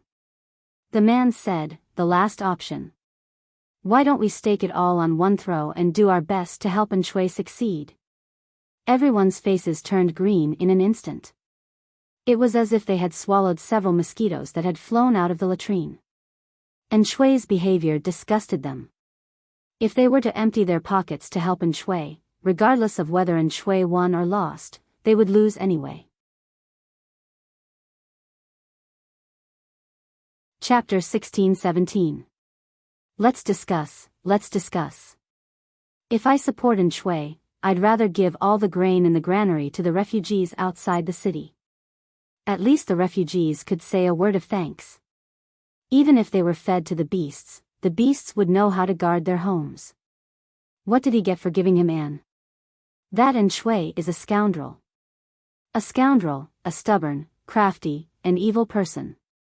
From this, it could be seen that Enchui had infuriated this group of people. Otherwise, they would not have given him such a low evaluation. Everyone was silent, but their expressions showed that they agreed with the old chief's evaluation. Enchui was truly a good-for-nothing. For the next few days, the battle situation became more and more tense, and the aura of war once again enveloped this quiet water town that was showing signs of decline. Everyone paid close attention to where Jiang Pengji's army was fighting. They heard that the other party was unstoppable and that the navy under her command had the help of Yang Tao and the others. They made full use of the terrain to appear and disappear unpredictably and advance at high speed. The few of them had mixed feelings. What was wrong with Yang Tao? Did he still defeat the vassal? Don't you have the low-key and dispirited look of a defeated vassal? Was it normal for the front lines to be so active? Jiang Pengji did not care about him. Was she not afraid that he would use his personal charm to secretly take over the military power? They realized that Yang Tao was really a magical man, and Jiang Pengji was even more of a magical woman. Seeing that the two of them were working together without any ill feelings, someone said sarcastically. TSK, Yang Zhengze wasn't forced to turn his power to Nanxing back then. He was obviously a spy sent by Lu Shi, wasn't he? They had every reason to believe that Yang Tao had come to Nanxing to scout for Jiang Pengji and act as the vanguard. Just look at how the two of them were cooperating so well.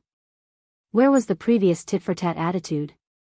Yang Tao and the others were familiar with the situation in Nanxing.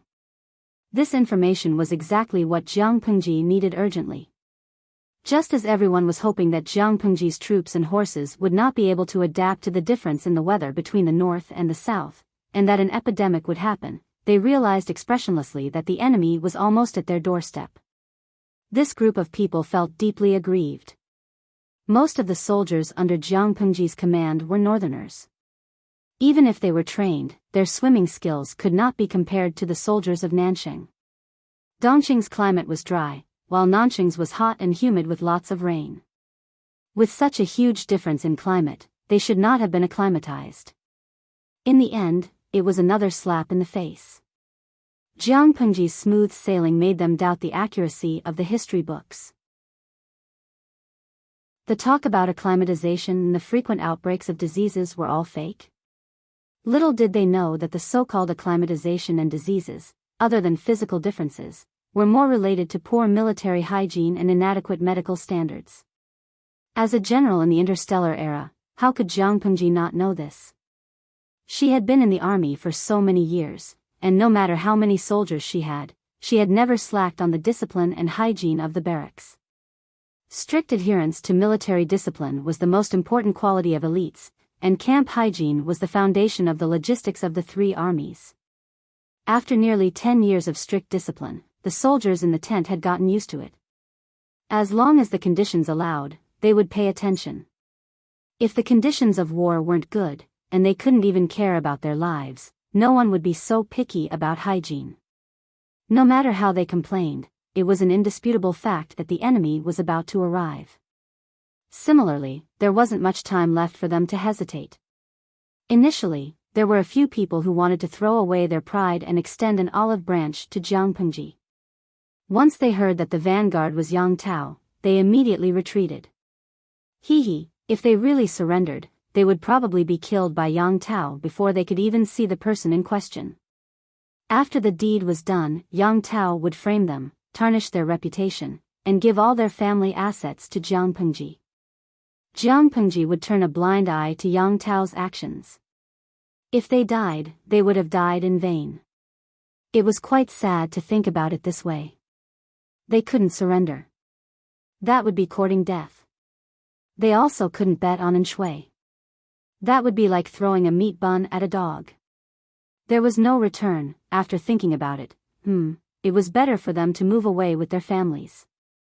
They couldn't afford to offend them, but they could hide from them. The world was so big. They didn't believe that Jiang Pengji could lead Yang Tao to conquer every inch of land. Dreams were plentiful, but reality was harsh.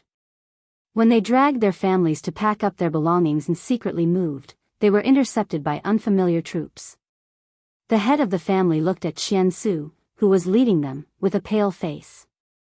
It was as if his face had been painted white. Qian Su smiled and cupped his hands. He greeted them in a graceful manner. "We haven't seen each other for a few months. How have you been?" Qian Su brought more than 1,000 troops to intercept them. Most of them were cavalrymen. On the other hand, the moving troops had many carriages and horses, but most of them were old, weak, women, and children. There were only 500 guards. It was obviously unrealistic to protect the old, weak, women, and children while fending off the enemy's weapons. How have you been?" Qian Su pulled the reins. The 1,000 troops he brought surrounded the other party. He trembled. He finally vented his anger from being tricked. Even though he relied on Jiang Pengji's power to vent his anger, it wasn't important. His old master, Yang Tao, didn't mind. He forgot himself on the battlefield and charged straight into the territory he used to govern. Qian Su didn't mind at all. "Where are you going?" Qian Su asked in a gentle voice. The head of the family watched as the guards around him were taken down before they could even fight for a few rounds. His face suddenly turned ashen. He squeezed out 2 words from the root of his teeth. "Scout. Kiss." Qian Su smiled. "It's a chaotic time. It's a long journey to visit your family. You've brought along your family and so much property. What will you do if you encounter bandits? If it's light, you'll lose money. If it's heavy, you'll lose both your family and your property. Considering our old friendship, why don't you let us escort you?" The head of the family was so angry that he almost fell to the ground. "Bandits? Huh, isn't Qian Su in front of me a standard bandit? How dare he call a thief to stop a thief?" Qian Su suddenly stopped smiling. He raised his hand and waved his sleeves. He said coldly, "What are you all standing there for?" As soon as he finished speaking, the soldiers raised their swords. Screams and screams were heard one after another. All the guards were executed. The head of the family looked at the guards and servants in his residence being killed with a pale face. A chill ran from his back to the back of his head. "What do you want to do?"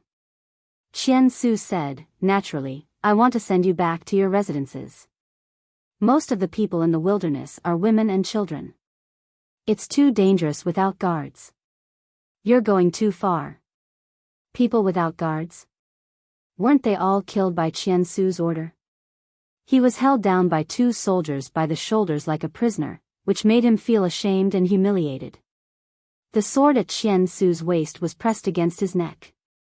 With just a little more force, his head would fall to the ground. He didn't dare to move. Going too far? Qian Su's thin lips curled into a cold smile. He said mockingly, "The winner is king and the loser is the bandit. If you're willing to bet, you must be willing to lose. Whatever you did back then, I'll pay you back. You relied on Enshui's power. Why can't I rely on Luxi's power? A loss is a loss. Don't say such pompous words. If you have the energy to bark like a dog, why don't you think about how to deal with the aftermath of your family? You dare?" Qian Su laughed coldly in his ear. "Why not?" Chapter 16-18. No one expected Yang Tao to come so fast. No one had time to react. A few of them had already packed their belongings and ran out of the city with their families. Unfortunately, they were intercepted by Qian Su and the others. The remaining few families moved slower. When hundreds of soldiers barged into their houses, their mansions were still in a mess. Some had already packed up, while others were still piled up. The servants were busy, and the women in the backyard were unaffected by the outside world. They were as stable as Mount Tai. According to Yan Lin's order, if anyone dared to resist, they would be killed, regardless of their gender. At first, some of the servants pulled out their swords, but after a few of them fell, the rest didn't dare to make a move. The master of the house stood in the hall with a pale face. A few important women were also trapped there. The soldiers didn't touch anyone. Occasionally, some of them would sneak something into their sleeves or arms. Jiang Pengji had always been strict with her soldiers. She didn't encourage such behavior, but she didn't forbid it either. The soldiers were too uneducated.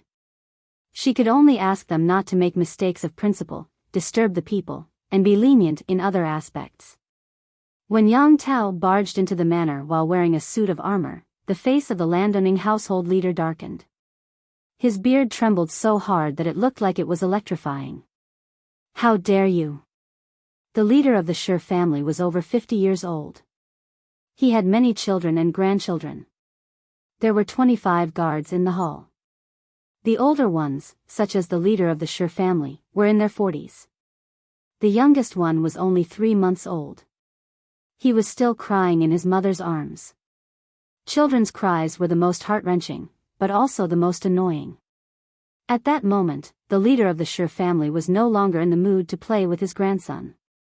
He didn't like his grandson because he looked like himself. Instead, he felt annoyed and disgusted. His grandson's biological mother, his daughter-in-law, saw the fierce and impatient look in her father-in-law's eyes. She was so scared that she lowered her head. She secretly sobbed while gently coaxing her little son, who couldn't stop crying. The hall was even more chaotic. Everyone's here.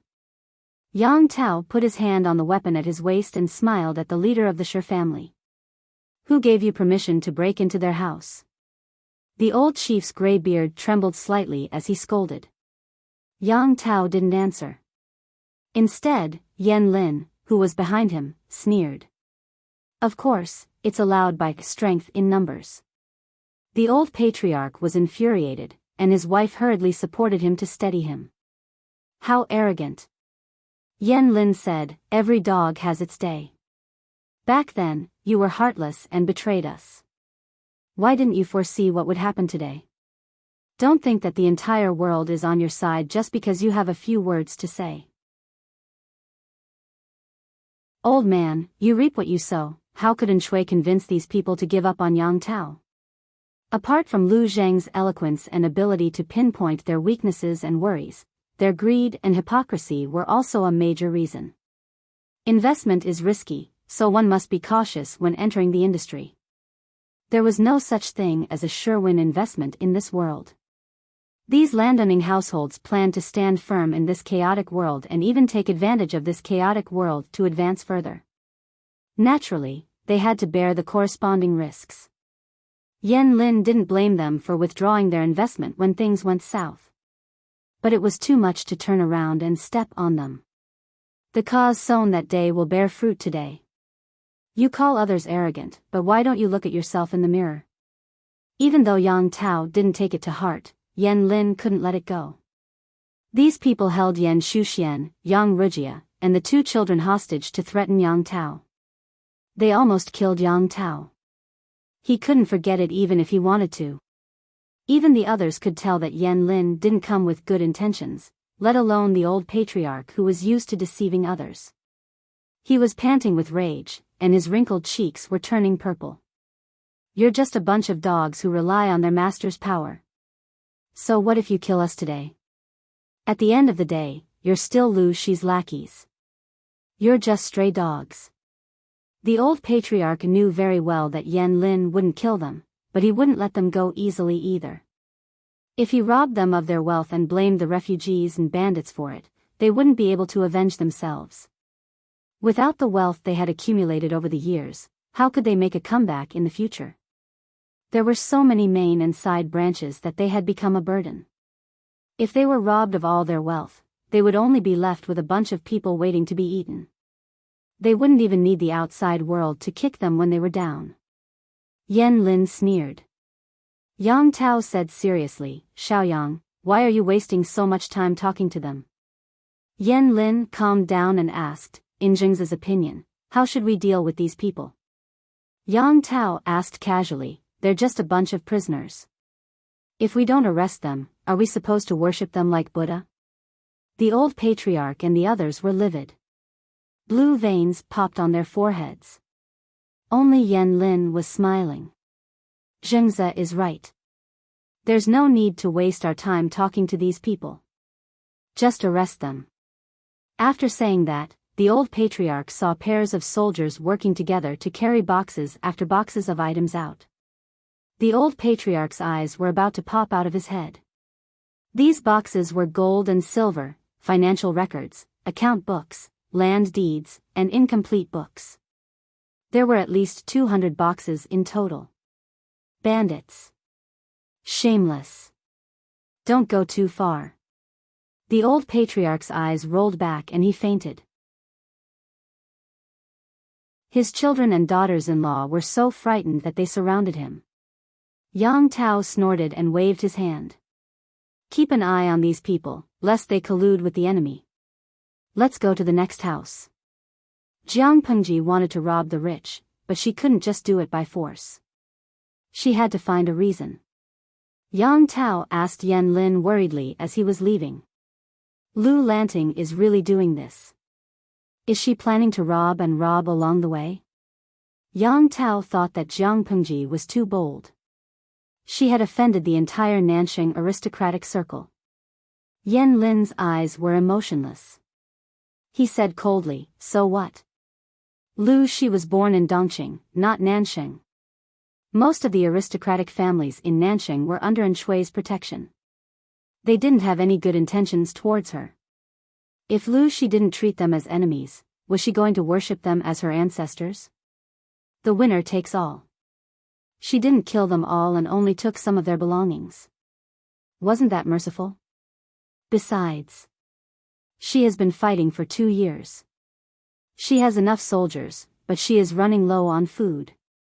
If she doesn't find a way to replenish her food, what will she do when she runs out of food? Turn corpses into human meat to satisfy her hunger? She has no choice." Yang Tao was shocked. Lack of food. Yan Lin said, "I heard that after Lu Shi started his rebellion, he has been plowing the fields year after year. The fertility of the fields is getting worse and worse. Now he is at the end of his rope. She's been fighting for another 2 years, and that's enough food for 400,000 soldiers. That's not a small sum."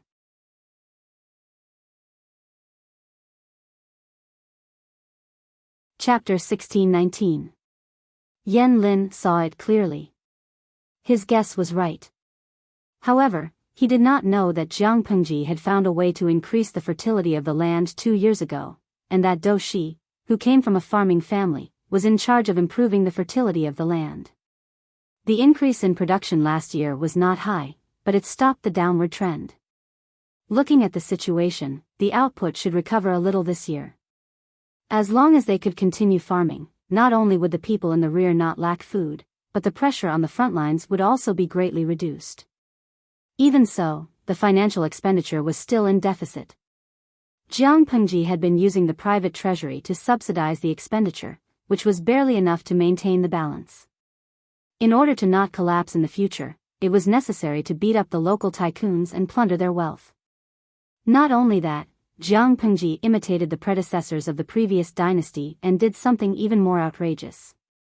She sent the gold raiding officers to plunder the funerary goods from the ancestral graves. Of course, these things were done in secret. The tomb robbers disguised themselves as ordinary tomb robbers and tried their best not to touch the funerary objects in the coffins. Jiang Pengji had a very good reputation among the common people. She pretended to be innocent in front of the common people. One moment, she said that the robbers' holes were left behind by the barbarians from the 4 tribes of Nanman. Another moment, she said that the robbers' holes were committed by roaming bandits. The Nanxing aristocrats who had their ancestral graves plundered could only vomit blood. She really dares to do it. Yang Tao was speechless. Digging up someone's ancestral grave was such a shameless thing, and the key point was that he could even clear his name. This operation was too terrifying. The people of this generation were too easy to fool. They always felt that manipulating public opinion was like playing a game. A duke who had ordered to plunder the dead and embezzle the living could actually wash himself clean like a white lotus. The world was getting more and more magical. Speaking of which, Yan Lin said, "I think Wei Zixiao is scarier." Why? Yang Tao didn't understand. Wei Zixiao is the only gentleman I've ever seen who can stand shoulder to shoulder with Xiao Yang. How is he scary? Yang Tao wished he could use all the words he knew to describe Yan Lin and Wei Ci. Yan Lin sighed. He couldn't bear to tell his best friend the truth. Yang Tao did not know that Wei Ci had single-handedly manipulated the people's opinions of inverting right from wrong and secretly inciting the people to hate the rich and the aristocratic families. Because Jiang Pengji never disturbed the people when she fought a war, she basically built wherever she fought.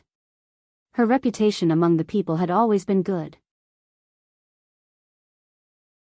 On the contrary, most of Nanxing's aristocratic families did not do anything, and the commoners had long been resentful of them. Part of the reason for the calamity of the southern barbarians was due to the aristocratic family's manipulation of power. On one side was Jiang Pengji, who had brought them stability and protection. On the other side was the Nanxing aristocrats who had previously oppressed and exploited them. The latter had a negative and strong image in the eyes of the people, but now they jumped out to complain that their ancestral graves had been stolen by the shameless Jiang Pengji. Who would the people believe more? He didn't need to investigate to know he would choose Jiang Pengji. Just as the navy that Wei Ci had secretly released had said, the Duke of Lanting had been fighting for more than 10 years and had experienced countless battles. For many years, she did not even disturb the common people once. She did not even touch the common people's fertile fields and family wealth. Why would she do something so immoral as digging up the ancestral graves of others? That's impossible. Even people with poor logic would be fooled by the seemingly reasonable excuse, not to mention the common people who were 99% illiterate. Anyway, you should stay away from. Yan Lin swallowed his words and corrected himself. Men and women should stay away from each other. One of them killed, while the other passed the knife to the victim and was responsible for cleaning up the crime scene and framing the victim. He couldn't afford to offend them. Not only was Jiang Pengji powerful, but she also had the upper hand in public opinion. This loss, those unlucky Nanxing aristocrats had no choice but to eat it. Yang Tao spent half a month conquering half of the province. The situation in the other provinces was also very gratifying. News of victory came one after another. Jiang Pengji ate a few more bowls of rice because of this. The reason why the war was going so smoothly was because of the enemy's passive resistance. When the people heard that Shui had plundered the young men of the two provinces at the border of Nanxing, some people were confused. Isn't Dushi planning to give up? Tisk, if he really gave up, why would he fight the war? Wouldn't it be more straightforward to surrender with his troops? He most likely has some conspiracy and plans to wait for the enemy to exhaust himself. Some people were confused, while others saw clearly and had their own thoughts. Nanxing has been in chaos for almost 10 years. There is a shortage of young men, and the people are extremely poor. Rather than disperse the troops to defend the provinces, it's better to concentrate the troops to defend the most fertile, easily defensible, and difficult to attack areas. Our army is on an expedition, so supplies are difficult, but Shui doesn't have to worry about that. Jiang Pengji had come thousands of miles to attack Shui's doorstep, and he had to bring his own food when he went out. Shui was sitting at his doorstep defending, and when he was hungry, he went to the kitchen to take a bite of a pancake. It went without saying who had the advantage in logistics. Everyone suspected that Shui wanted to fight a war of attrition with Jiang Pengji. Whoever could not hold on first would leave. Jiang Pengji naturally knew what an ordinary person could think of. However, she felt that things were not that simple. Jiang Pengji did not know much about Shui, but she knew that he was not someone who would easily admit defeat. How could he retreat without a fight? Unless he has other plans. Jiang Pengji rubbed her hands a few times. Her slender fingertips glowed red. It was already midwinter. Nanxing's winter was colder than Dongqing's. Dongqing's coldness was physical damage. No matter how cold it was still on the skin. Nanxing's coldness was magical damage. It was wet and cold, seeping into the bones. This was Jiang Pengji's first winter in Nanxing. Even she felt a little uncomfortable, not to mention the other generals and the ordinary soldiers who had weaker physiques. The first winter snow came very suddenly. Jiang Pengji had no choice but to stop fighting. With this winter snow, Jiang Pengji also understood Shui's true intentions. I've seen shameless people, but I've never seen anyone more shameless than Shui. Shui plundered the young, strong, and rations clean. The old, the weak, the sick, and the disabled all lacked winter clothes and food. If they were left unattended, many people would die in this winter. Jiang Pengji could not help but suspect that Shui wanted to use this method to speed up the depletion of Jiang Pengji's rations. Shui could bear the infamy and disregard the lives of the people, but Jiang Pengji, who had a good reputation among the people, could not. Due to many reasons, Jiang Pengji had no choice but to temporarily stop fighting in the south. She had to wait for spring to come and fight again. Of course, due to her doubts about Shui's character, it was hard to guarantee that he would not launch a sneak attack. She still had to be cautious. Fortunately, I'm prepared. A winter without a hot pot was not perfect. A hot pot without chili was soulless. In this era, chili only grew in the wilderness. A small amount of it flowed into the Central Plains and was used as a spice.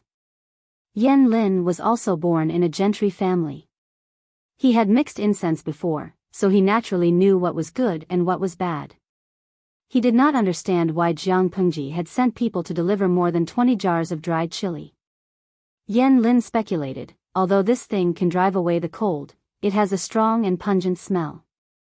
The soldiers might not be used to it. Yang Tao opened the secret report sent by Jiang Pengji. He had a strange expression on his face. Lu Lanting said, "This thing is to be boiled in water before drinking." Not only that, but she also gave each general a set of warming cauldrons. Chapter 1620. Yan Lin politely declined the offer of dried chili and chili powder soup. Although most of the ingredients were edible, the chili powder was too strong. Yan Lin, who lived a delicate life, rejected it. "How dare you eat Lu Shi's food?" Seeing Yang Tao's eagerness, Yan Lin felt a little tired. "Why not? Are you afraid that Lu Lanting will harm me? You've used so much chili powder to send the entire army to hell just to harm me? Xiao Yang thinks too highly of me." Yang Tao looked innocent, but he knew that there were some things that did not need to be said out loud. "I heard that Lanting likes to warm cauldrons too. It's probably her hobby. It's not a big deal to have a few meals." Yang Tao held a small jar of finely ground chili powder in one hand. He dipped his finger into it and licked it. An indescribably spicy taste filled his tongue, and he began to salivate. Although it was his first time tasting chili powder, it was not bad. Yang Tao dipped his finger into it again. He smacked his lips. He had fallen in love with chili powder the first time he tasted it, and the second time he tasted it, he fell in love with it. Seeing Yang Tao's unhygienic behavior, Yan Lin could not help but say, "Don't cook that jar in the pot." Yang Tao asked Yan Lin in surprise as he sipped the chili powder, savoring the spicy taste in his mouth. "Why?"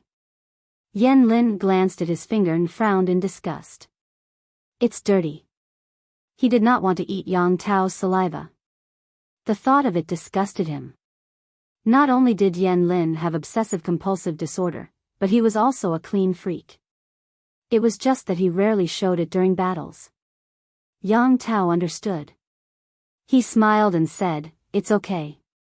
Lu Lanting gave me enough. I'll get you a new jar." Yan Lin was speechless. He did not say that he wanted to eat it. Jiang Pengji explained in detail how to make different kinds of spicy broth and the importance of chili powder in barbecuing. Yang Tao was right. Yang Tao, who was not a fan of warming cauldrons, suddenly fell in love with this way of eating. Nanxing was humid and cold, but after eating the spicy cauldron, he did not feel cold. Instead, he felt sweaty. In this season, the taste of spicy hot tripod was really great, especially for someone like Yang Tao who had a strong taste. Eating spicy food was like finding his true love, and he wanted to eat hot tripod every meal. In the end, his stomach couldn't take it, and he frequently went to the toilet. "How old are you? You still can't control your mouth." Yan Lin was speechless when he saw the red pimples on Yang Tao's face. It looked like he had eaten too much spicy food, which had caused internal heat to build up in his body. He didn't have time to vent it.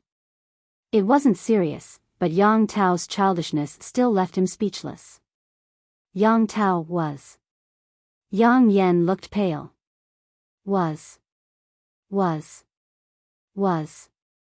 Yang Tao was Yan was. Sigh, people only live for a few decades.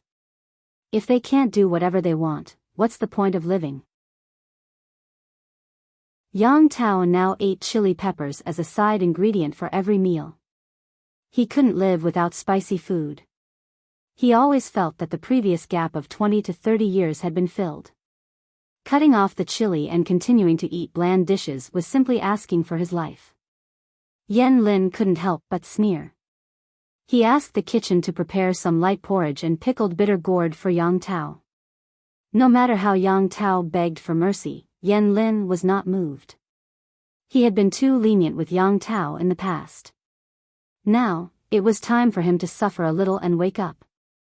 I really don't know how Lu Shi discovered the use of this thing. Qian Su did not eat spicy food every day like Yang Tao, but he would eat spicy food every other day. It was addictive.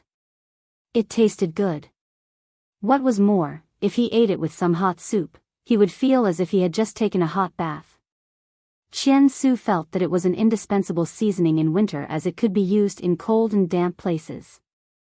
Of course, he was most curious about how Jiang Pengji found out about chili. Chili was mostly grown in barbarian areas. Only a small amount of chili would enter the Central Plains and be used as raw materials for cooking. Qian Su could not imagine how Jiang Pengji had added spices to food. Yan Lin said, "Maybe she's imitating Shenong." Qian Su burst out laughing. Shenong tasted herbs to benefit the people. Why did Lu Shi taste spices? Could it be to benefit the foodies? Qian Su felt like he had discovered an incredible truth. Lu Shi, the Duke of Lanting who was rumored to have killed countless people, was actually a person who valued good food? Qian Su was amused by his own imagination. Chili was popular in the military camp that winter and attracted countless fans.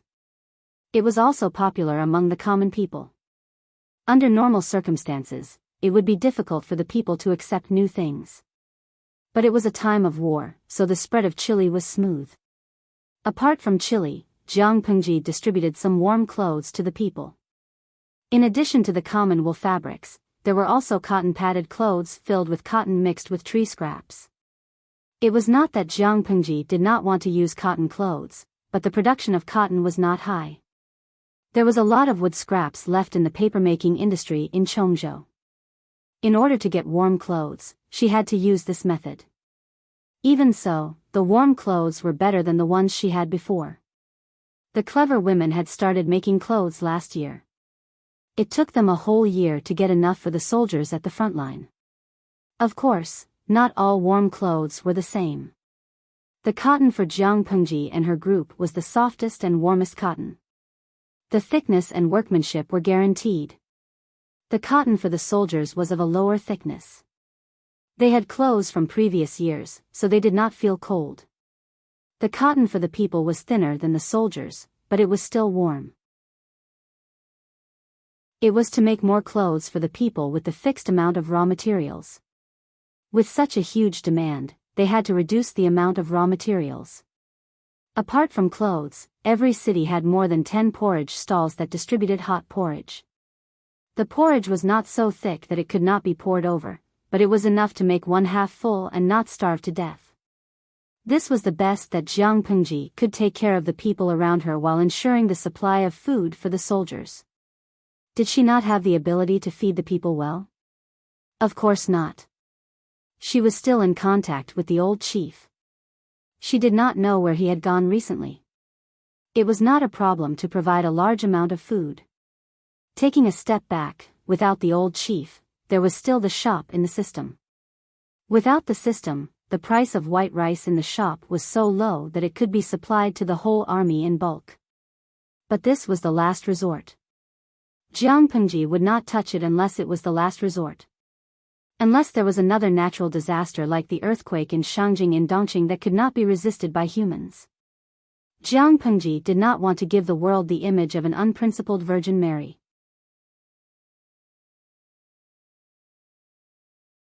Chapter 1621.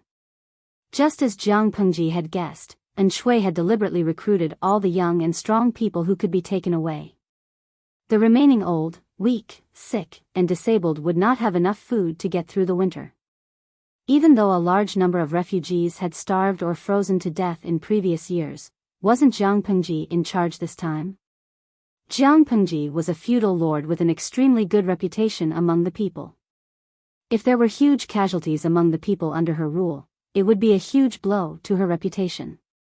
If Enchanting took the opportunity to send people to incite these refugees who could not survive to attack her, she would be in grave danger. Either Jiang Pengji gave up her reputation among the people and let tens of thousands or even hundreds of thousands of people starve or freeze to death. Otherwise, Jiang Pengji would embezzle the provisions used for the war. In this way, the morale of the army would definitely be shaken by the lack of provisions in the spring. Either way, Jiang Pengji was at a disadvantage. If that wasn't the case, why would Enchanting be so generous as to give away 2 prefectures? In the eyes of the outside world, Jiang Pengji had conquered nearly 2 prefectures of Nanxing in one go. Her momentum was like the sun at high noon. If it weren't for the change in the weather, she would have led her troops south and destroyed Enchanting's old nest. In reality, that was not the case. The profits that could be extracted from the 2 prefectures were too low. If she had not sent people to dig up graves to earn a sum of money, Jiang Pengji was afraid that even emptying her private treasury would not be able to make up for the financial deficit.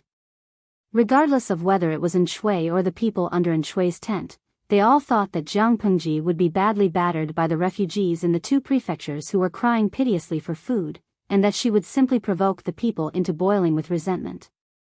In the end, Jiang Pengji used reality to slap their faces until they were swollen. "What did you say?" Enchanting put down the wine cup with a clang. The Xichang emperor concubine, who was nestled in his arms, was so frightened that she knelt down and begged for forgiveness. He didn't have any tender feelings for the fairer sex. He stared at the messenger with a stern expression. "Are you sure?" The messenger said, "I'm sure. The news from everywhere is the same." After Lu Shi occupied the 2 prefectures, the people, Enchanting abruptly raised his hand to interrupt him. His brows were tightly knitted together, leaving behind several deep wrinkles. "There's no need to say anything else. Send someone to invite the military advisor over for a discussion." Enchanting had wanted to watch a good show, but he hadn't expected the people he had sent to bring back news that was completely different from what he had imagined.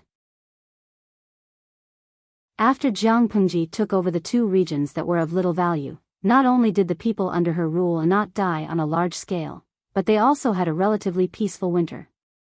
Wei Ci seized the time to dispatch the Internet Water Army. Every day, he would publish countless articles to flatter Jiang Pengji. Wei Ci's ability to control the navy was far beyond the standards of this era. The feudal lords who were once enemies with Jiang Pengji were often defeated. Even though the aristocratic families of the Nanxing and Nanxing states scolded her for digging up graves, her reputation among the common people was unexpectedly good. "He who wins the hearts of the people will win the world." These words could not only be applied to the ruler of the world, but also to the feudal vassals who were striving to become the ruler of the world. It was true that Jiang Pengji had offended the aristocrats of the 2 prefectures, but she had also won over nearly 1 million people from the 2 prefectures. In comparison, there was no harm in offending a few thousand landowning households whose teeth had been plucked out. How many years had it been since the citizens of Nanxing had a war-free winter? Since the beginning of the calamity of the southern barbarians, the common people had always been in deep water and suffering. At night, they were worried that bandits would suddenly break into their homes to kill and loot. It could be seen how heavy their shadow was. She, an outsider marquis, had done what the Nanxing marquis had not done. The common people longed for peace and a stable life. Jiang Pengji had let them see hope. To further embellish Jiang Pengji's lofty and selfless image, Wei Ci had even revealed some facts, such as how rare it was for Jiang Pengji to distribute warm clothes, and how she had almost emptied her private treasury to ensure that the people of the 2 prefectures had a peaceful winter. Although she had not brought the best days to the common people, she had done her best. The common people should know how to be satisfied. After Wei Ci's manipulation, the common people of the 2 prefectures wished they could worship Jiang Pengji as their savior. Crazy. They're all crazy. What kind of magic potion did Lu Shi feed the common people? When the aristocrats found out that there was a thief's hole near the graves of their clans, they were so angry that their lungs were about to explode. However, when they heard the common people singing praises of Jiang Pengji, they almost felt like they had been born. And Shui and his group had the same thoughts as them. And Shui sent people to spread rumors that were unfavorable to Jiang Pengji. In the end, the people who spread the rumors were beaten half to death by the common people. They were simply making trouble out of nothing. Was it fake that Jiang Pengji had dug up graves? Was it fake that Jiang Pengji had slaughtered countless people all these years? She was clearly a tyrant, but she had been portrayed as a white lotus flower. Were they all blind? And Shui's first plan had failed, so he came up with another plan. Unfortunately, it was stopped by Hua Yuan. The most important thing now is to prepare for next spring. The soldiers under Lu Shi's command have sufficient protection against the cold.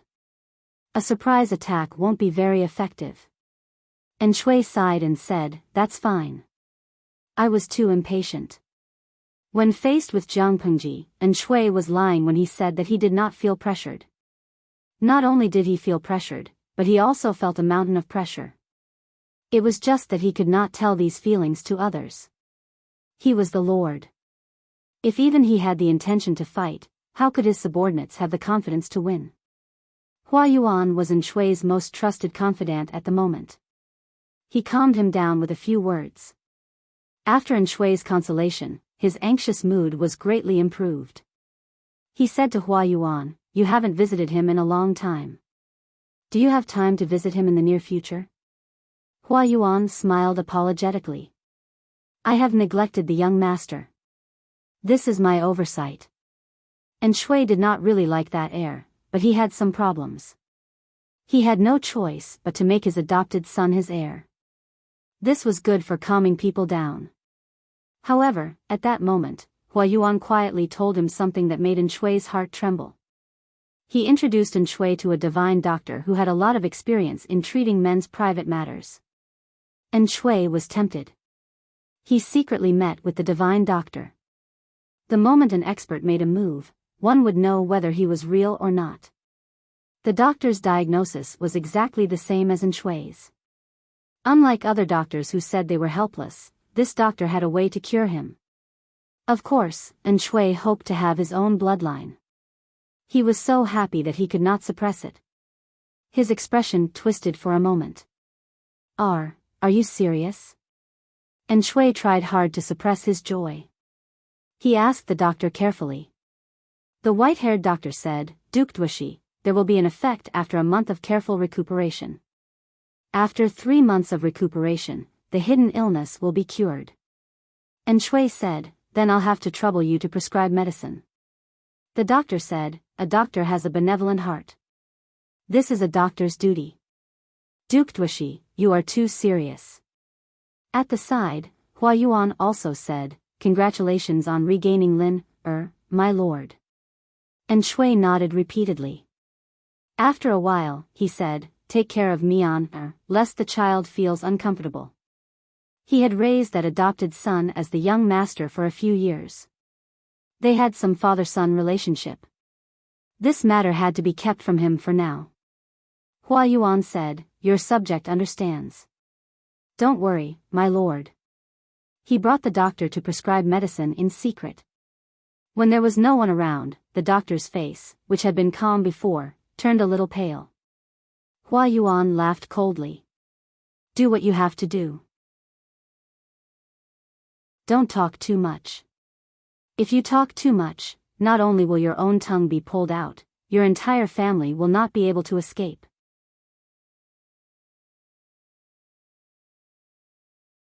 Chapter 1622.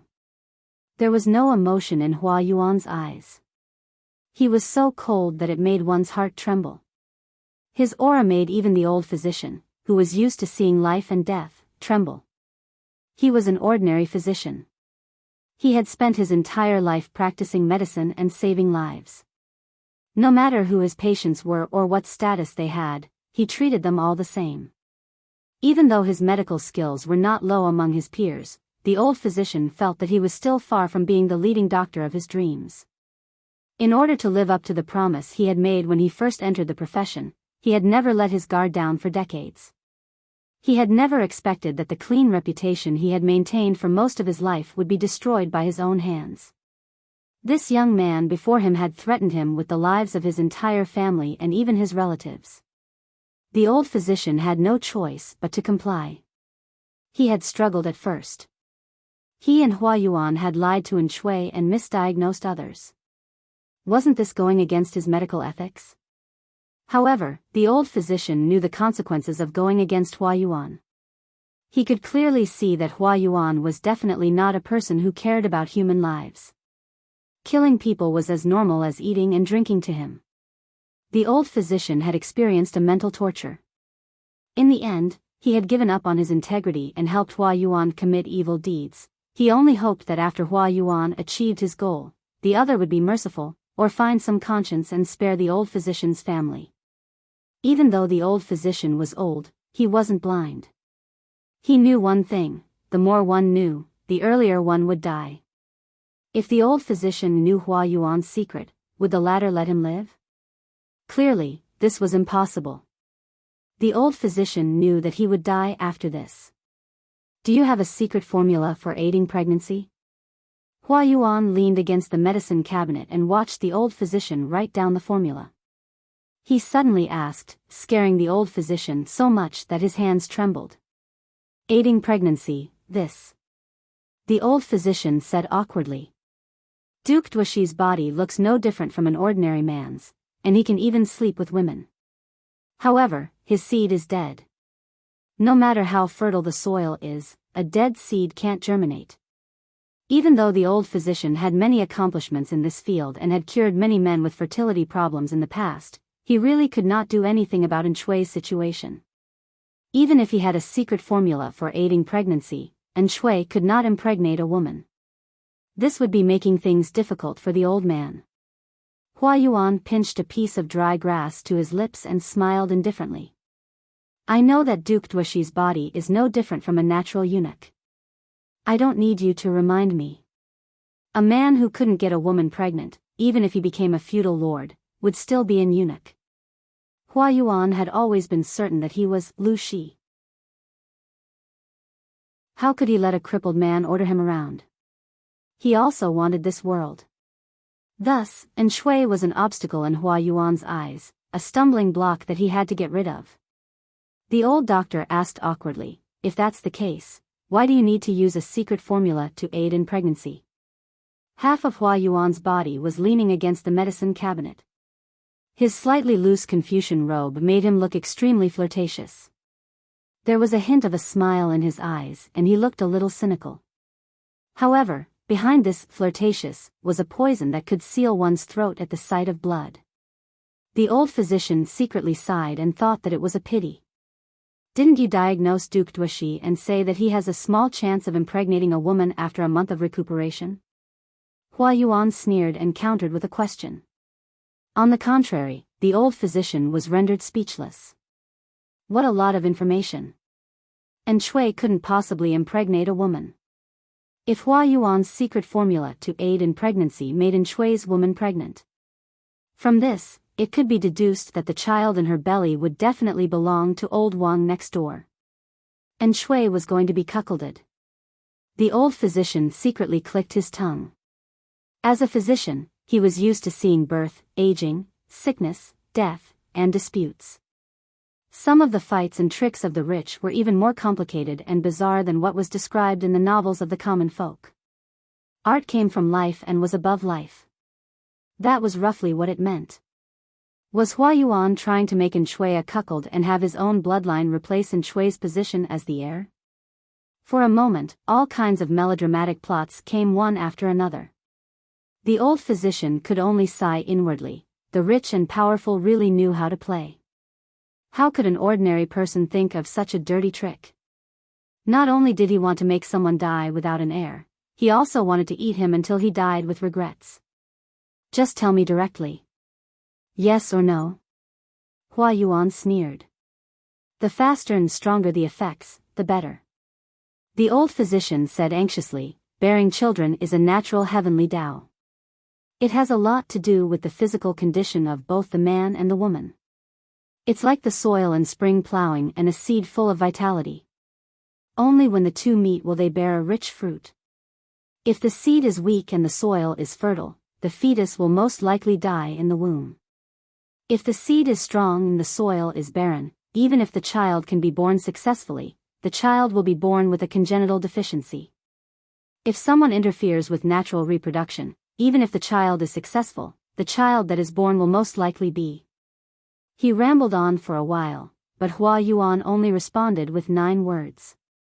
Just tell me directly. Yes or no? Yes, the old physician said in a low voice. But that prescription is too strong. If the woman takes it, it will definitely harm her body. That's good. Remember to make a copy for me. Hua Yuan took the prescription from the old physician's hands and had him make a few more doses of medicine. Because Hua Yuan had given Enchanting hope of regaining his bloodline, the latter valued the former even more. It wasn't that he didn't suspect it, but the information that came back from his private investigations said that the old physician had great achievements in the field of male reproductive diseases. His medical skills were far superior to others. Enchanting took the medicine prescribed by the old physician without worry. After a period of time, he felt even more energetic. Hua Yuan also gave him a secret prescription to help women conceive. This secret prescription was harmless to the fetus, but it would drain the mother's essence in exchange for the most suitable environment for Lin's birth. Enchanting was overjoyed, but he was not too satisfied with Hua Yuan's plan to give these medicines to the Xichang imperial concubine. How can a mere imperial concubine of a fallen nation be qualified to bear my child? Enchanting placed great importance on bloodline.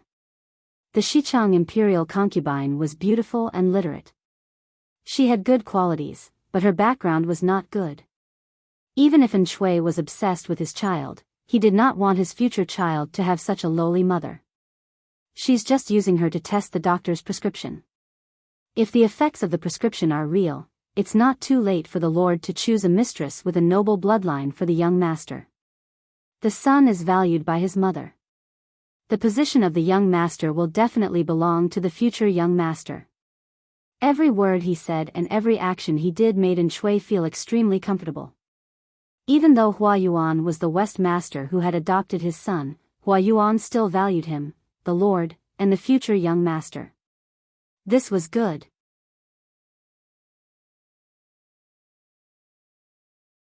Chapter 1623. Enchanting took the medicine according to the doctor's instructions. He even asked Hua Yuan to give the medicine to the Xichang Emperor's concubine, who drank it 3 times a day. The Xichang Emperor's concubine didn't know that Enchanting was infertile, nor did she know what kind of ferocious effects the medicine she drank had. She was living under someone else's roof and had to obey. Recently, however, Enchanting had been more excited than usual when he slept with her. She couldn't take it. She had a tiny bit of hope in her heart. If she could get a boy, when Enchanting had a son, wouldn't the heir be her son? Because of these thoughts, the Xichang Emperor's concubine had become more tender and attentive to Enchanting. Enchanting didn't mind giving her more love. No one knew that all of this was planned by Hua Yuan. He was playing a very big game of chess, a game that no one could figure out even if they racked their brains. No one knew that suggesting Enchanting to withdraw his troops and give up 2 prefectures to Jiang Pengji was also part of his plan. Not only was it to deplete Jiang Pengji's rations, but it also had a deeper meaning, to stall for time and buy more time for his plan. What was Hua Yuan's plan? Was he just trying to make his lord a cuckold? No, he wasn't that vulgar. Other than himself, only 2 people could see through Hua Yuan's plan. One was the old doctor whose life was in Hua Yuan's hands. The old doctor knew that Hua Yuan was going to make Enchanting a cuckold. The other was Hua Yuan's favorite in the eyes of outsiders, the Xichang prince. Not only did the Xichang prince know that Hua Yuan was going to make Enchanting a cuckold, but he also knew exactly how. Speaking of which, the Xichang prince still had some pride in his bones. Because of this pride, he had underestimated the chaotic world outside of Xichang. He had run into a wall with Jiang Pengji. Unwilling to give up, he had come to Anshui to try his luck. In the end, he had lost himself and his sister. When he found out that Anshui's trusted aide, Hua Yuan, wanted to be a boy toy, he had almost fainted from anger. At this time, men were popular. It was very common for the sons of rich families to keep a few prostitutes to relieve their boredom. Many of the rich Lingjuan study attendants also played the role of servant girls. On one hand, she accompanied her Langjun to study and practice calligraphy, taking care of his daily life, and on the other hand, she warmed his bed and vented her lust. Of course, not every study boy was like this, but this phenomenon was very common in the circle of aristocratic families. He had said a lot of nonsense just to show that masculinity was really common in this era. Other than the fact that no man would marry another man openly, it was almost the same as an ordinary married couple. Many legal wives and concubines would only be able to carry on the family line when faced with such a shameless man. In the words of the viewers in the live stream room, this was probably the rumored true love. The Prince of Xichang was in despair. He thought that he was going to be subservient as well. He learned from the lowliest male pet and fawned on someone of the same sex. In the end, surprisingly, Hua Yuan did not touch him. Instead, he would often reveal a look of astonishment and disgust. As time passed, the Xichang prince forgot about the humiliation of being a male pet. He even felt a little angry. Was he that unattractive? Hua Yuan said harshly, "You're just a mortal, that's all. Have sex with you? I'm afraid of getting dirty." The Prince of Xichang was so angry that he almost fainted. Before the imperial family fell, he was also famous in the capital. How could he be considered an ordinary person? How much better was Hua Yuan? He actually thought that he was dirty. Hua Yuan could tell what was going on in his mind. He sneered and said, "The combination of yin and yang is the right way of human relations. You don't want to walk the water path, but walk the dry path that is used for the cycle of 5 grains. Isn't that dirty?" Hua Yuan, who firmly believed that he was Lu Shi, liked the opposite sex even though he was more manly than a woman. He had no choice. This body belonged to a man. She could only pinch her nose and accept it. Her sexual orientation also changed. He could not accept the dirty path that was used to get rid of filth. The Prince of Xichang was not afraid of rectal prolapse, but he was afraid of getting sick. After learning of Hua Yuan's thoughts, the Prince of Xichang was so angry that he fainted again. He was a prince. How could he want to be a male pet? Hua Yuan, this lowly commoner, really thought that he was someone important. Soon, he knew that instead of feigning civility with such a person, he would rather be a male pet that was subservient. One day, Hua Yuan made a request to the Prince of Xichang that made him shudder. The Prince of Xichang was stunned for a long time. What did you say?" The Prince of Xichang was so scared that his face turned pale. Disgust and disgust were written between his brows. He looked at Hua Yuan not as if he was looking at a person, but as if he was looking at a ghost. "My sister and I are siblings from the same mother, but you want me to. She is your lord's concubine. You instigate another man to have an improper relationship with her. It looks like you have a lot of complaints about your lord." He did not hear wrong. Hua Yuan, this crazy man, actually wanted him to do something that would cause disharmony with his own sister. Not only that, he also wanted her to get pregnant. "You're crazy." However, Hua Yuan looked at him with a gaze that seemed to be able to see through his heart. "What are you laughing at?" "It's quite interesting to hear this from you," Hua Yuan said disdainfully. "Does the so-called royal family also care about human relations?" The people of this era were obsessed with bloodlines. The gentry clans were so. The royal family, which was regarded as nouveau riche by the gentry clans, were even more obsessed than the gentry clans. In order to ensure the purity of the bloodline, it was very common for close relatives to marry. It was even more common for the royal family to have sexual relations in private. The Xichang royal family, which was not particular about their origins, was so resistant to having sexual relations between siblings. It was an eye-opener for Hua Yuan. Hearing the mockery in Hua Yuan's words, the Xichang prince was both angry and angry. Hua Yuan laughed. If I were you, I probably wouldn't make such a foolish choice. You're saying I'm stupid? Compared to Hua Yuan, who had schemed against An Shui at some point, the Xichang prince was ashamed of his inferiority, but he was not stupid. Is it not stupid? This is a ready-made and only chance for you to escape from the situation of being looked down upon by others.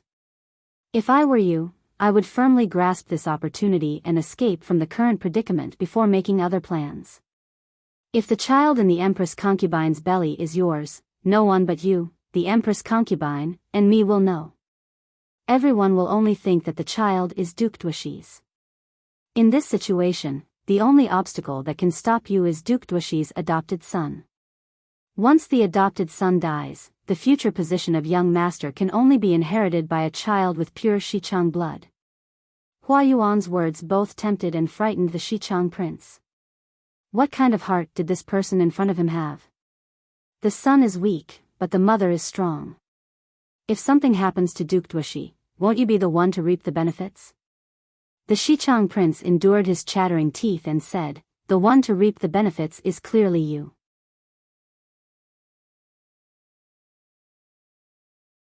Chapter 1624.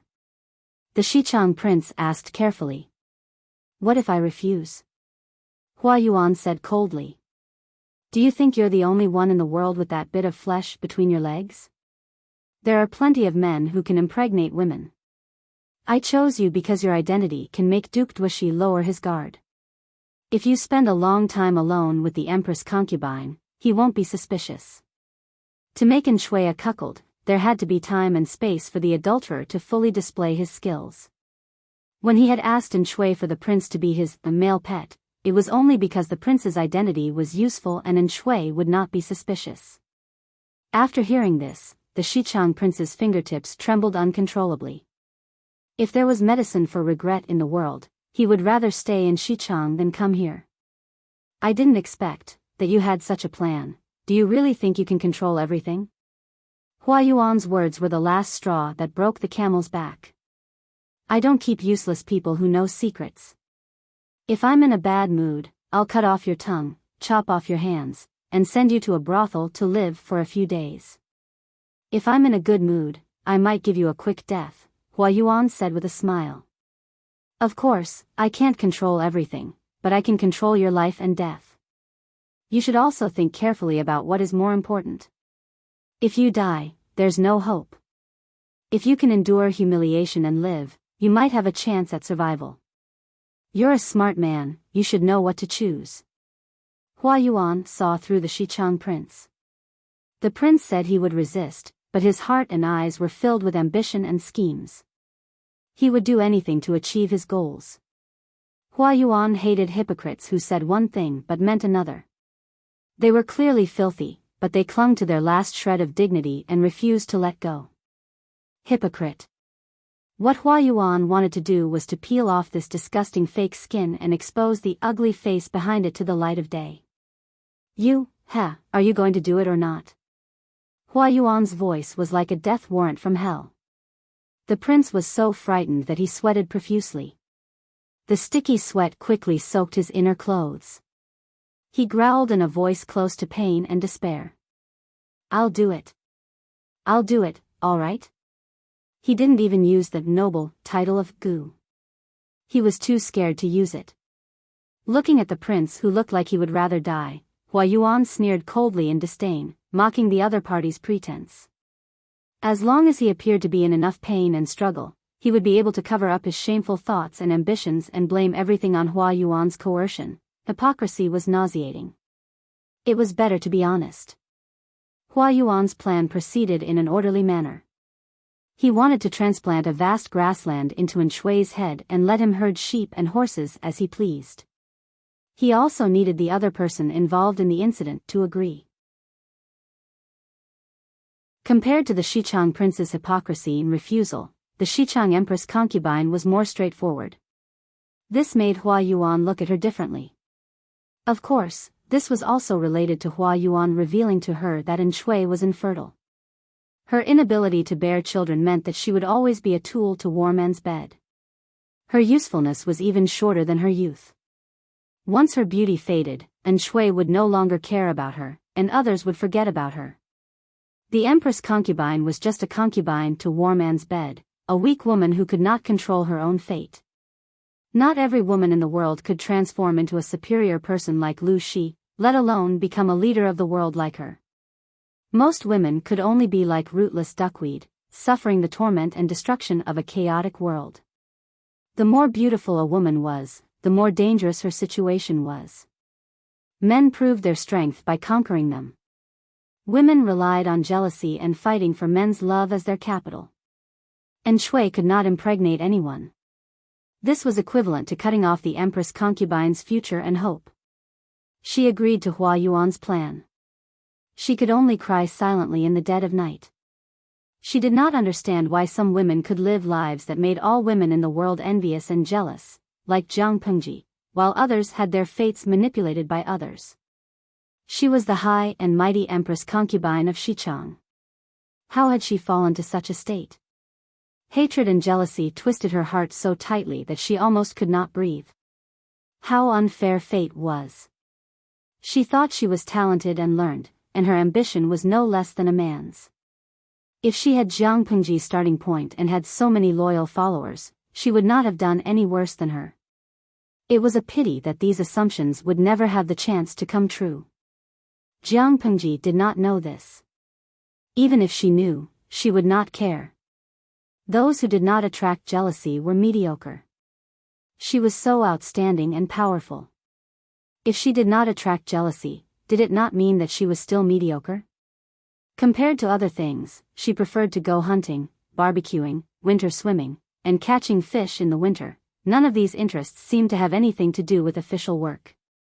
Won't your subordinates rebel when you do this? Yang Tao had a thick fox fur cloak draped over his shoulders. His feet were propped up on the side of the boat. Half of his feet were submerged in the cold river water. If one looked closely, they would see that Yang Tao's upper body was naked. He only wore loose pants that covered his body. His long hair was wet. He had just climbed out of the river. His winter swimming partner was still underwater. Who was Yang Tao's winter swimming partner? No one would believe it, but it was his former nemesis and current superior, Jiang Pengji. You'll get used to this kind of thing. Jiang Pengji dove into the water. She swam close to the surface of the water for 2 to 3 feet. She was like a female demon born in the river. How can I get used to it? Yang Tao almost choked from laughing.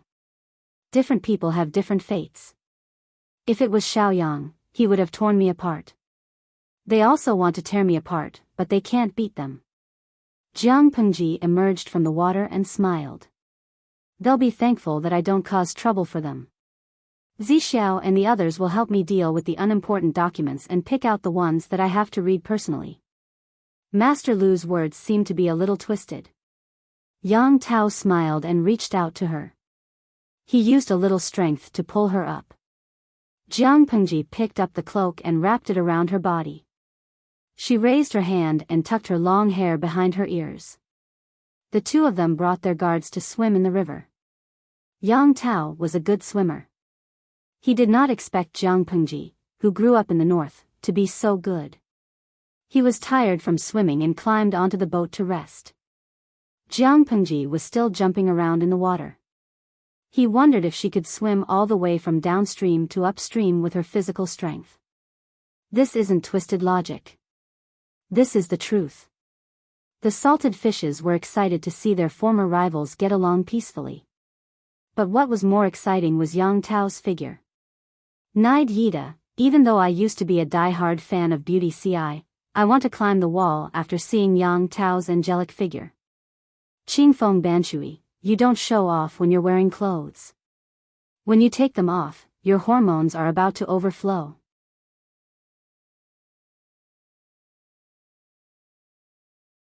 Chapter 1625. Jiang Pengji's streaming room was a mix of good and bad people, gays, and sluts emerged one after another. When they found out that the content of the streaming was no longer about boring government affairs, but about hormones, they couldn't stand it anymore. A group of losers clamored to F***ck Yang Tao, but the most improper ones were the gays and sluts, who stared at the bulge under Yang Tao's tight abdominal muscles and blushed. In contrast, Jiang Pengji didn't get much attention. They saw that face every day, and he wouldn't show his abdominal muscles to them. Yang Tao, the little angel, was a real warrior. He was super generous, and people blushed. Not only were the gays and sluts clamoring to push Yang Tao down, but a group of weak salted fish also followed the crowd and shouted slogans. Aod Le Ming, if I'm the next emperor of fortune, I'll tear off Yang Tao's underpants. Xinshi Simi Cha, after watching the analysis of the gods in the streaming room, I feel a deep sense of inferiority. Didn't they say that men in ancient times didn't eat well? Their food was not nutritious, so they weren't tall, had bad looks, and were out of shape. But Yang Tao was such a man. Tai Di Ching Jing, if I could transmigrate, I'd like to be in Yang Tao's underpants and flirt with him every day. Jiang Pengji looked at the group of people who did not have the slightest AC and shook her head secretly. Yang Tao could lift them up with one hand, spin them around twice, and then throw them out. Who gave them the confidence to push him down and say they were going to F***ck him? Jiang Pengji's control of her expression was as pure as fire. Even though she complained in her heart, Yang Tao didn't notice anything. He took out 2 jars of liquor from the cabin and gave one to each of them. I never thought I'd be on the same boat as Master Lu and drink with him. Is it hard to imagine? Jiang Pengji said, I think it's within expectations. It's nothing new. Yang Tao carefully pondered over her words and heard the arrogance and confidence in them. When he said he never thought about it, it meant that he never thought he would lose to Jiang Pengji, and it also meant that he would be put in an important position after losing to Jiang Pengji. Jiang Pengji's answer was straightforward. She firmly believed that she would win against Yang Tao. Yang Tao's failure was within her expectations. Sigh, he was such an annoying person, but he wasn't beaten to death with a sack. Yang Tao had a good temper, but he still wanted to beat Jiang Pengji up. It could be seen how much people loved and hated her. Did Lord Lu have such a temper when he was young? Jiang Pengji finished half a jar of liquor in one breath. She propped her upper body up with her hands behind her back. Her feet were submerged in the river. Her clothes were half wet and half dry and stuck to her skin, vaguely outlining her wonderful figure. However, most of her body was covered by the cloak. Yang Tao didn't pay much attention to women other than his wife, and the guards didn't dare look straight at her. Salted fish was only focused on licking Yang Tao's abs, so no one paid her any attention. What do you think? Yang Tao smiled. If Lord Lu had such a temper when he was young, he probably wouldn't have lived to this day. This kind of temperament was too infuriating. Jiang Pengji smiled, revealing her white teeth. Her smile seemed to be more radiant than the scorching sun above her head. How could that be? When I was young, my personality was much worse than it is now. When I grow up, I will also become more mature. She wasn't lying. She did have a bad temper when she was young. In the words of some of her old comrades, every time she looked at someone, her gaze was as if they owed her $5 million. She was silent and sinister.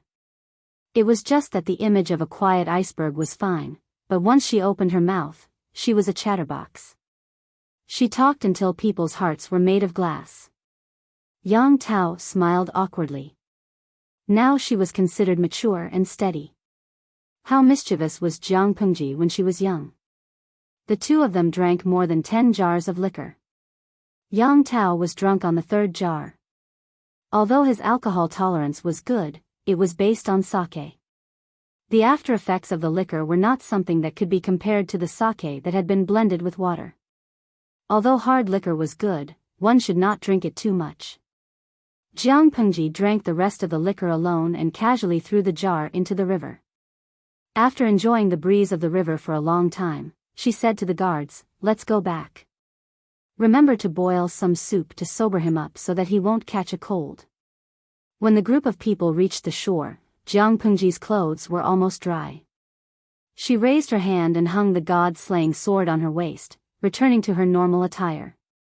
She leaped onto the horse's back and was about to give the order to return when her brows suddenly jumped. Under the sunlight, her brown eyes flashed with a hint of danger. "Wait," the guard said, "do you have any instructions, my lord?" Jiang Pengji said, "You bring Yang Tao back by water. I want to walk alone." The guards looked at each other and said hesitantly, "The military counselors have repeatedly reminded us not to let the Lord be alone." Jiang Pengji smiled and tightened the reins. The corners of her lips curled indifferently.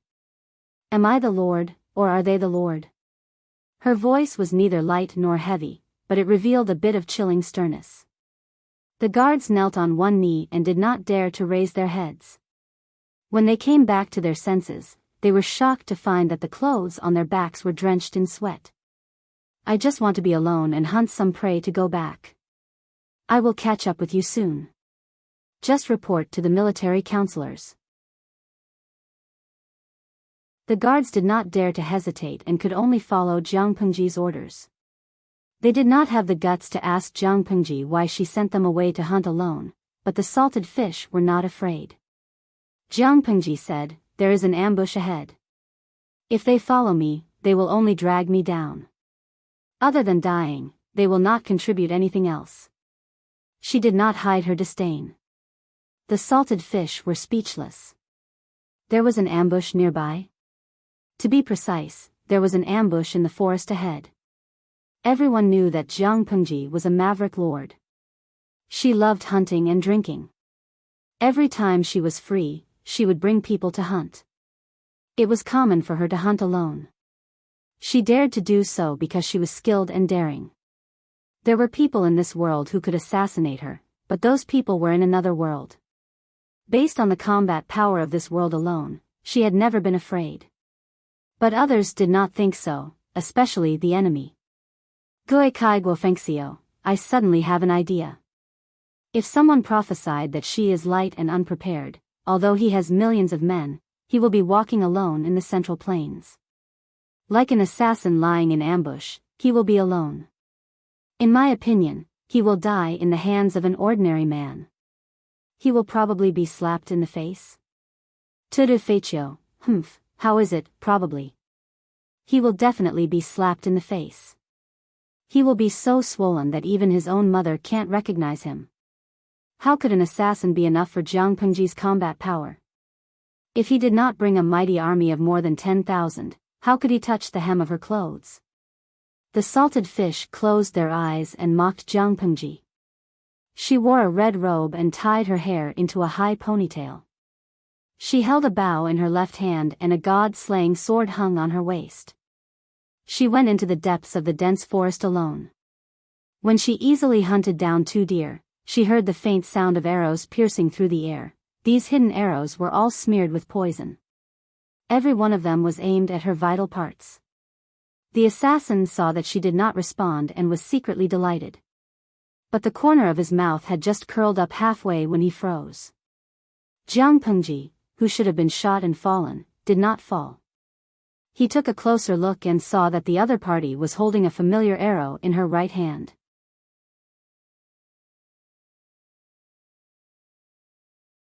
Chapter 1626. Qing Feng Wenpu, there's really an assassination. Are they lining up to be killed? Hua Hua, don't be strong, the world is so beautiful. Isn't it good to be alive? Why did you come here to court death? Tang Song Ci, I can feel the host's murderous intent through the screen. Other people would panic when they encounter an assassination, but she is different. She is eager to try. Sigh, even though I'm super scared, I won't leave just because of the host's looks and skills. Fairy Queen's Crimson, I'm waiting for the streamer to go on a killing spree and smash the heads of these killers. They were even more excited than Jiang Pengji. They couldn't wait to see her deal with the assassins. Jiang Pengji did not disappoint them. She crushed the arrow in her hand with a little force. Her eyes were filled with killing intent. The assassins hiding in the forest exchanged glances, and in the next second, they heard the sound of weapons being unsheathed. Kill. No matter how the outside world described Jiang Pengji's bravery, those who had not seen it with their own eyes would never believe it, especially when Jiang Pengji's figure was so deceiving. Who could have imagined that such a tall but not burly female body would have such powerful combat strength? A battle on the battlefield was different from a small-scale confrontation.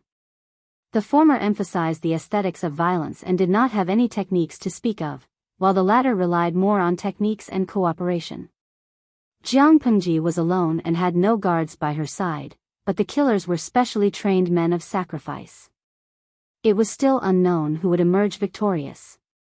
Jiang Pengji looked coldly at the enemies rushing out of the dense forest and sneered disdainfully. With a swoosh, she unsheathed the god-slaying saber. Facing the killers that were coming at her from all directions, she did not retreat. Instead, she advanced. She even felt a little pleased. Her reaction made the killer dumbfounded. Was the Duke of Lanting not joking? While he was still in a daze, the blade was already in front of him. Her knife was extremely fast. Before the killer who bore the brunt of the attack could feel any pain, his neck was already kissed by the blade. Just a second ago, the assassin was still thinking about how to kill the enemy, but in the next second, he felt a chill in his throat. Someone's blood was spurting out, dyeing everything in sight red. The world spun around him, and his body fell to the ground with a dull thud. A question popped up in the killer's mind. Why did the surrounding temperature drop so much? Why did the sky suddenly darken? Why does my neck hurt so much? He tried to open his mouth to say something, but he couldn't even sigh. Of course, Jiang Pengji did not care what the assassin was thinking before he died. She only knew that the god-slaying sword was trembling with excitement. This saber had been wronged following him.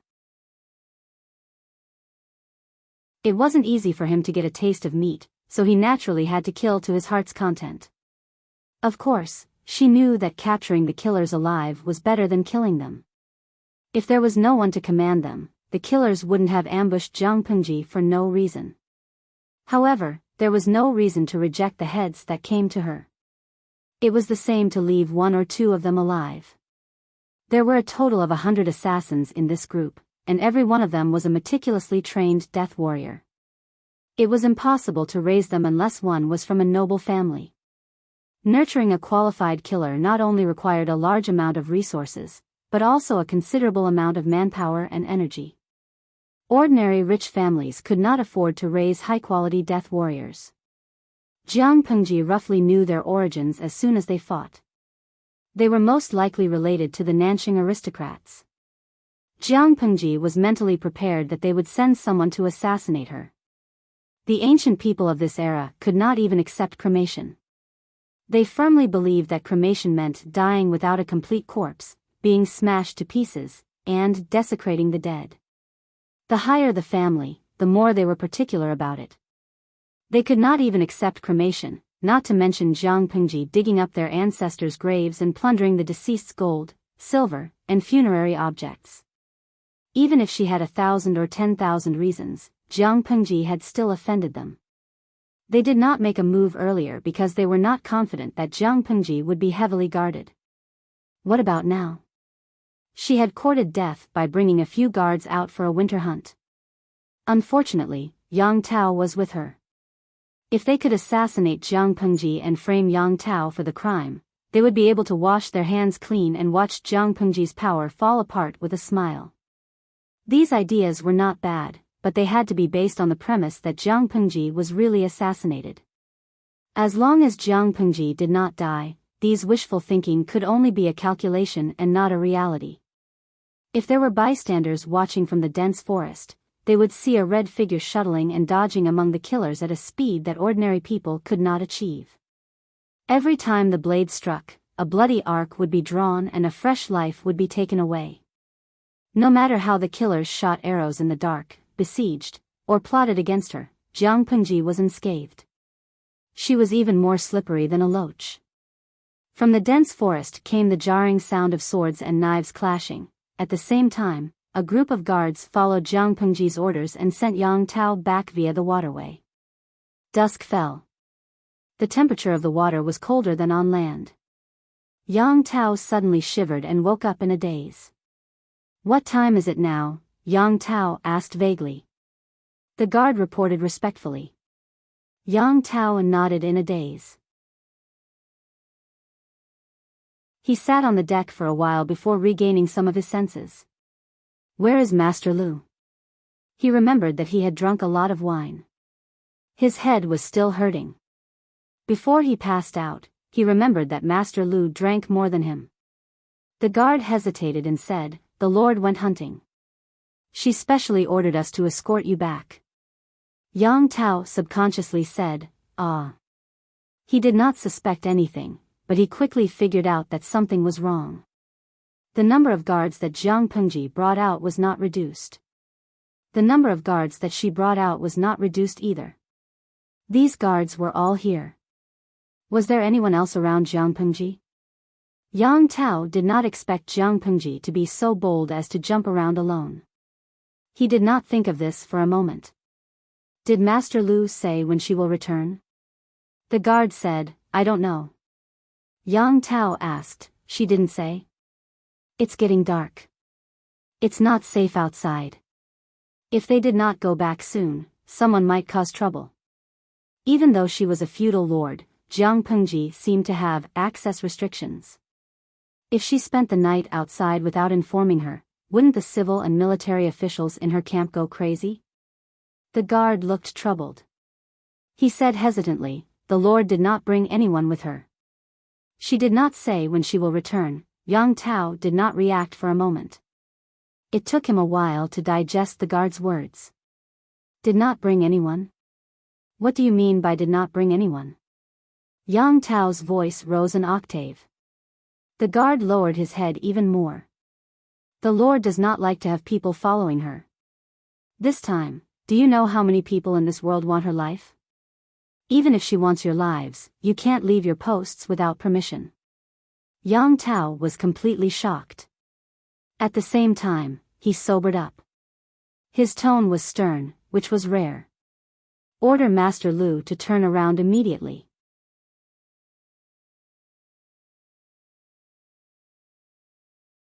Chapter 1627. Although Yang Tao's order was for Jiang Pengji's own good, it went against Jiang Pengji's previous orders, so the guards did not dare to act. "What are you standing there for?"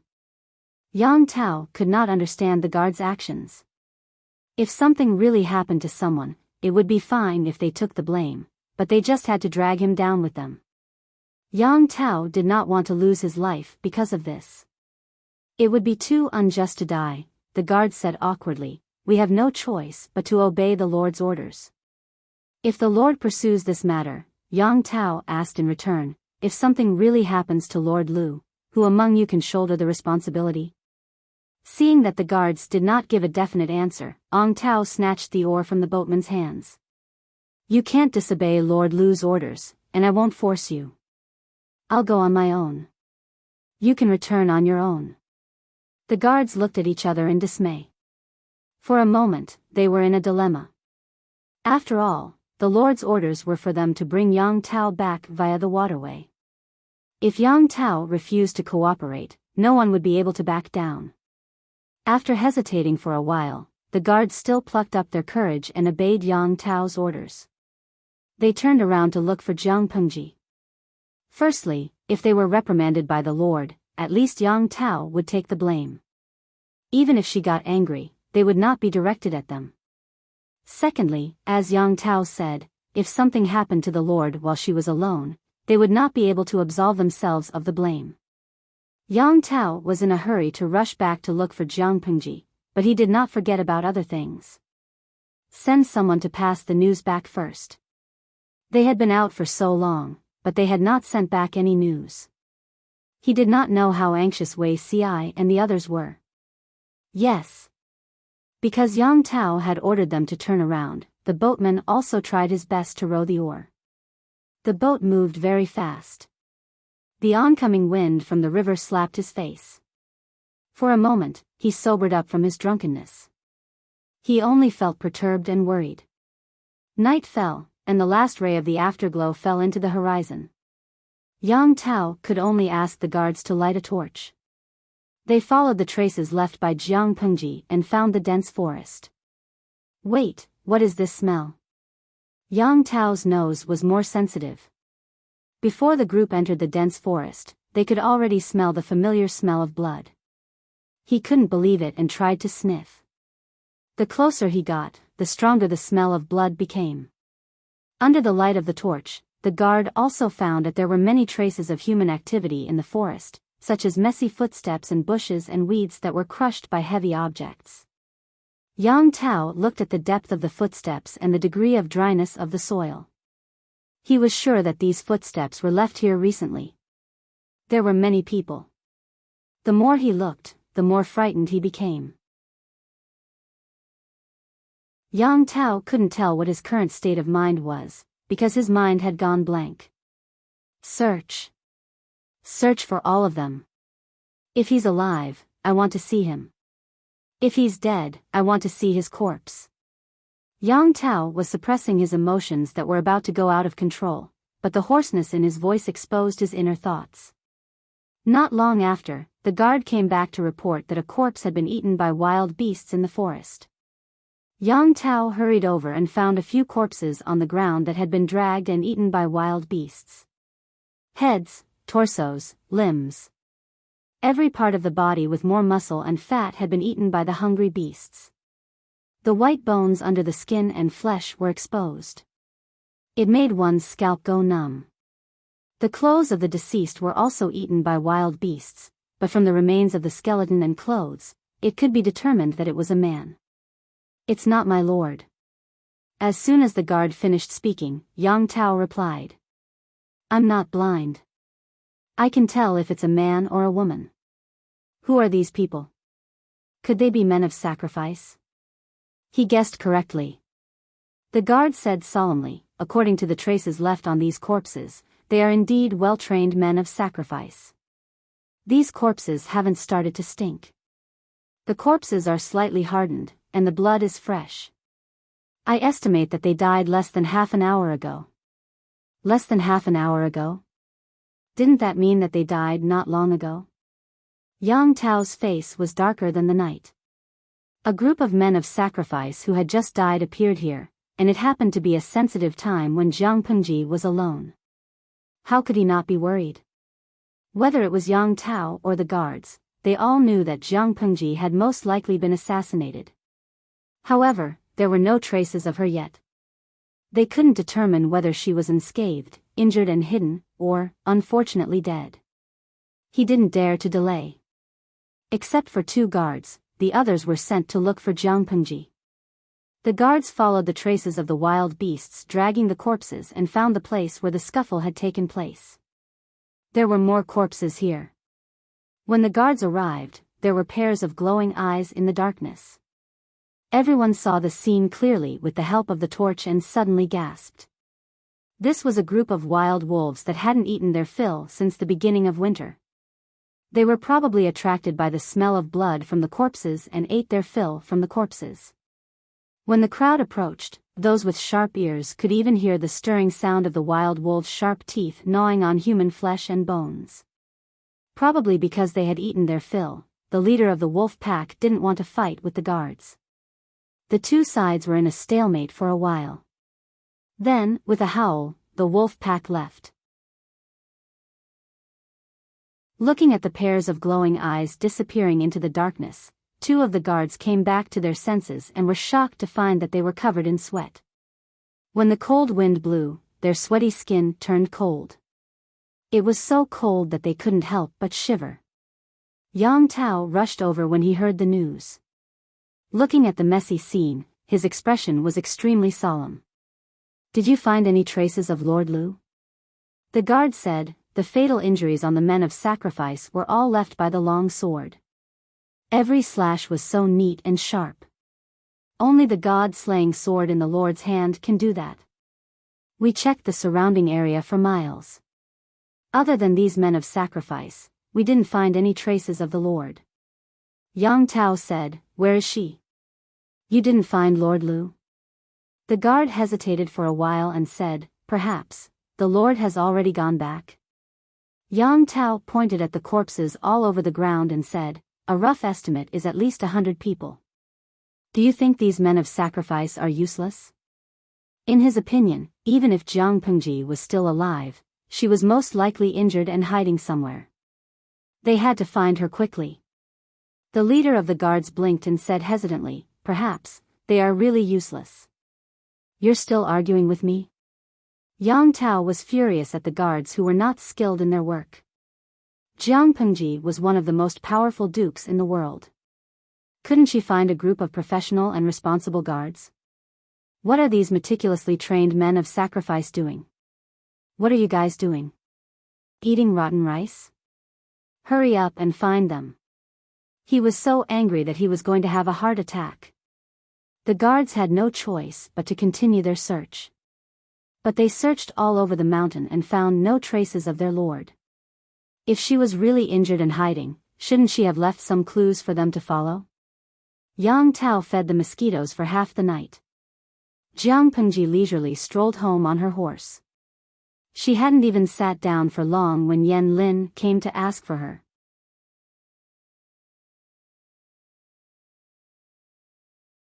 Chapter 1628. Jiang Pengji chatted with salted fish along the way. When she returned, the sky was completely dark. She didn't turn off the streaming room. Instead, she gossiped with them to kill time. The chef in the residence served the dishes that had been kept warm. Jiang Pengji wasn't picky. There were 6 meat dishes, 3 vegetable dishes, and 2 soup dishes. She ate like a table full of people. Especially when the maid served the rice buckets that were the size of a wash basin, the bullet screen was stunned. Aod Lemming, a day apart feels like 3 years, but the streamer has turned into a rice bucket. Who eats with a wash basin as a unit of measurement? 7 or 8 strong men might not be able to finish the rice alone. Her appetite is really shocking. Tout de fait, sigh, the streamer didn't have such a big appetite in the past. I saw her eat 1.5 rice buckets for lunch with my own eyes. I used my wash basin to measure it. TSK. This is probably a real rice bucket. Kissing Enchanting, if the streamer transmigrates to our world one day, I suggest she become a foodie streamer. It's much better than the Palace Intrigue streaming room that sells dog meat. The Palace Intrigue that I've been looking forward to for more than 10 years has actually disappeared. What was the equivalent of this operation? It was equivalent to a web novel that had been serialized for 1,600 pages and had yet to enter the main topic. Be careful that the readers didn't finish it. Handsome lowly, how can you say that? If my streamer really transmigrates, will she still be a foodie streamer? Do you think the food that a foodie streamer eats is free? Does the streaming equipment cost money? If she was willing to give the baby a kiss, it would really be free. It wasn't the first time Jiang Pengji was complained about her large appetite. It couldn't be helped. This body needed more and more energy every day as she trained and grew over the years. The energy contained in ordinary food couldn't keep up with the body's needs, so she could only rely on quantity to make up for quality. Anyway, she was a feudal lord. Even if she ate 10 or 20 basin-sized rice buckets for a meal, she could still afford it. At that moment, Jiang Pengji saw a complaint that was trending. Jing Ying, fortunately, we didn't go to the Palace Intrigue. With the streamer's appetite, any emperor would be scared to retreat, right? According to the Palace Intrigue dramas they watched, wasn't the Empress a cat's stomach? Jiang Pengji's figure was indeed quite good, but she had a good appetite. Imagine if the emperor came to the back palace to have a meal with her. The emperor would reservedly eat half a bowl of rice, but Jiang Pengji would finish all the dishes and gobble down 2 buckets of rice. No matter how beautiful she was or how powerful she was, the emperor would be so scared that he wouldn't be able to get hard, right? Jiang Pengji was amused by the comment. If she didn't have enough self-control, she might have spat out the rice and affected her appetite. When they finished half a bucket of rice, a servant reported that Yan Lin was outside the manor and asked to see her. Jiang Pengji let him in. When Yan Lin arrived, he saw Jiang Pengji holding a bowl in her left hand and a pair of chopsticks in her right. The maids were scooping rice for her. Each bowl was piled high with rice grains. The man looked up at him with an innocent and confused look, as if he was asking Yan Lin why he was here. Have you eaten? Jiang Pengji asked familiarly, then immediately corrected herself. I mean, have you eaten? Yan Lin tried his best to ignore the empty rice bucket and said calmly, I've used it in the mansion. Oh, then why are you looking for me? Jiang Pengji didn't like people interrupting her when she was eating and disrupting the flow of her meal. Yan Lin said seriously, do you know where Xiaoyang went? I heard that he went out with Xiaoyang this afternoon. The system in this era was a pain in the ass. An official's official was not necessarily an official's official. Yan Lin was loyal to Yang Tao, so he was Yang Tao's official, not Jiang Pengji's. Because of Yang Tao's special status, Jiang Pengji didn't mind calling him Lord, but Yang Tao felt uncomfortable, so he used Lord Lu instead. Of course, other than Lord Lu, others could also call her Lord of Liuzhou, Lord Lanting, or Lord Ming. There were many ways to address her, but Jiang Pengji's officials and generals all liked to call her Lord. They had gotten used to it after so many years. Yan Lin and the others followed Yang Tao's lead and called her Lord Lu, so Jiang Pengji let them be. I'll just make do with it. What else can I do? Jiang Pengji was surprised by Yan Lin's question. Xiaoyang didn't come back? I don't think so. He left before me, and he took the water route. Yan Lin looked serious. If I may ask, what did Lord Lu and Xiaoyang do in the afternoon? Jiang Pengji said, drink. What else could they have done?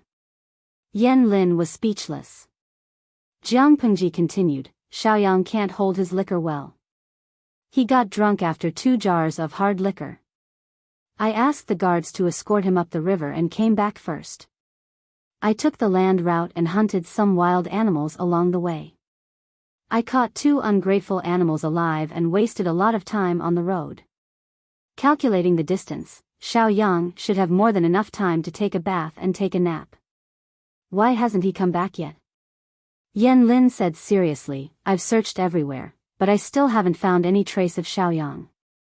Jiang Pengji's expression changed. Did something happen to Yan Lin?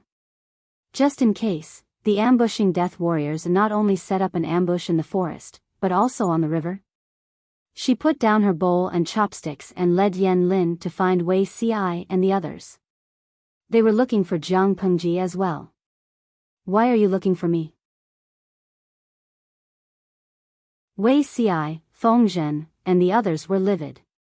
It was fine that his lord had slipped away, and it was fine that she had brought Yang Tao to swim and drink with him, but she had actually ditched her guards and was alone. Jiang Pengji was speechless. Oh no, she was exposed. After figuring out the whole story, Feng Zhen and the others sent someone to inform Yang Tao, who was feeding mosquitoes in the forest, to come back. As soon as Yang Tao came back, they couldn't hide anything. For example, the Lord had ditched the guards and was alone, or, the Lord had been ambushed by hundreds of men of sacrifice. Jiang Pengji was sitting in the main seat, but she had the illusion that she was being interrogated by 3 courts. She glared at Yang Tao, but he lowered his head and scratched the swelling on the back of his hand. The forest was too dirty. Even though there were no mosquitoes in this season, there were other insects. If one was not careful and got bitten, the skin that was exposed to the air would also swell. The more he scratched, the more itchy it was. Yan Lin secretly passed him a small bottle of ointment. If General Yang hadn't come back, when would the Lord have told us about the ambush? Wei Ci seemed to be angry, and his aura was especially strong. Jiang Pengji was in the wrong, so she couldn't help but feel guilty. I was going to talk about it after dinner, speaking of which, she hadn't finished her meal because of Yan Lin's interruption. Wei Ci was choked by her answer. She was being ambushed by hundreds of men of sacrifice, and she was thinking about talking about it after dinner? You're tuning into the Romantic Tales YouTube channel. Don't forget to subscribe and join us on this journey to catch the most captivating stories.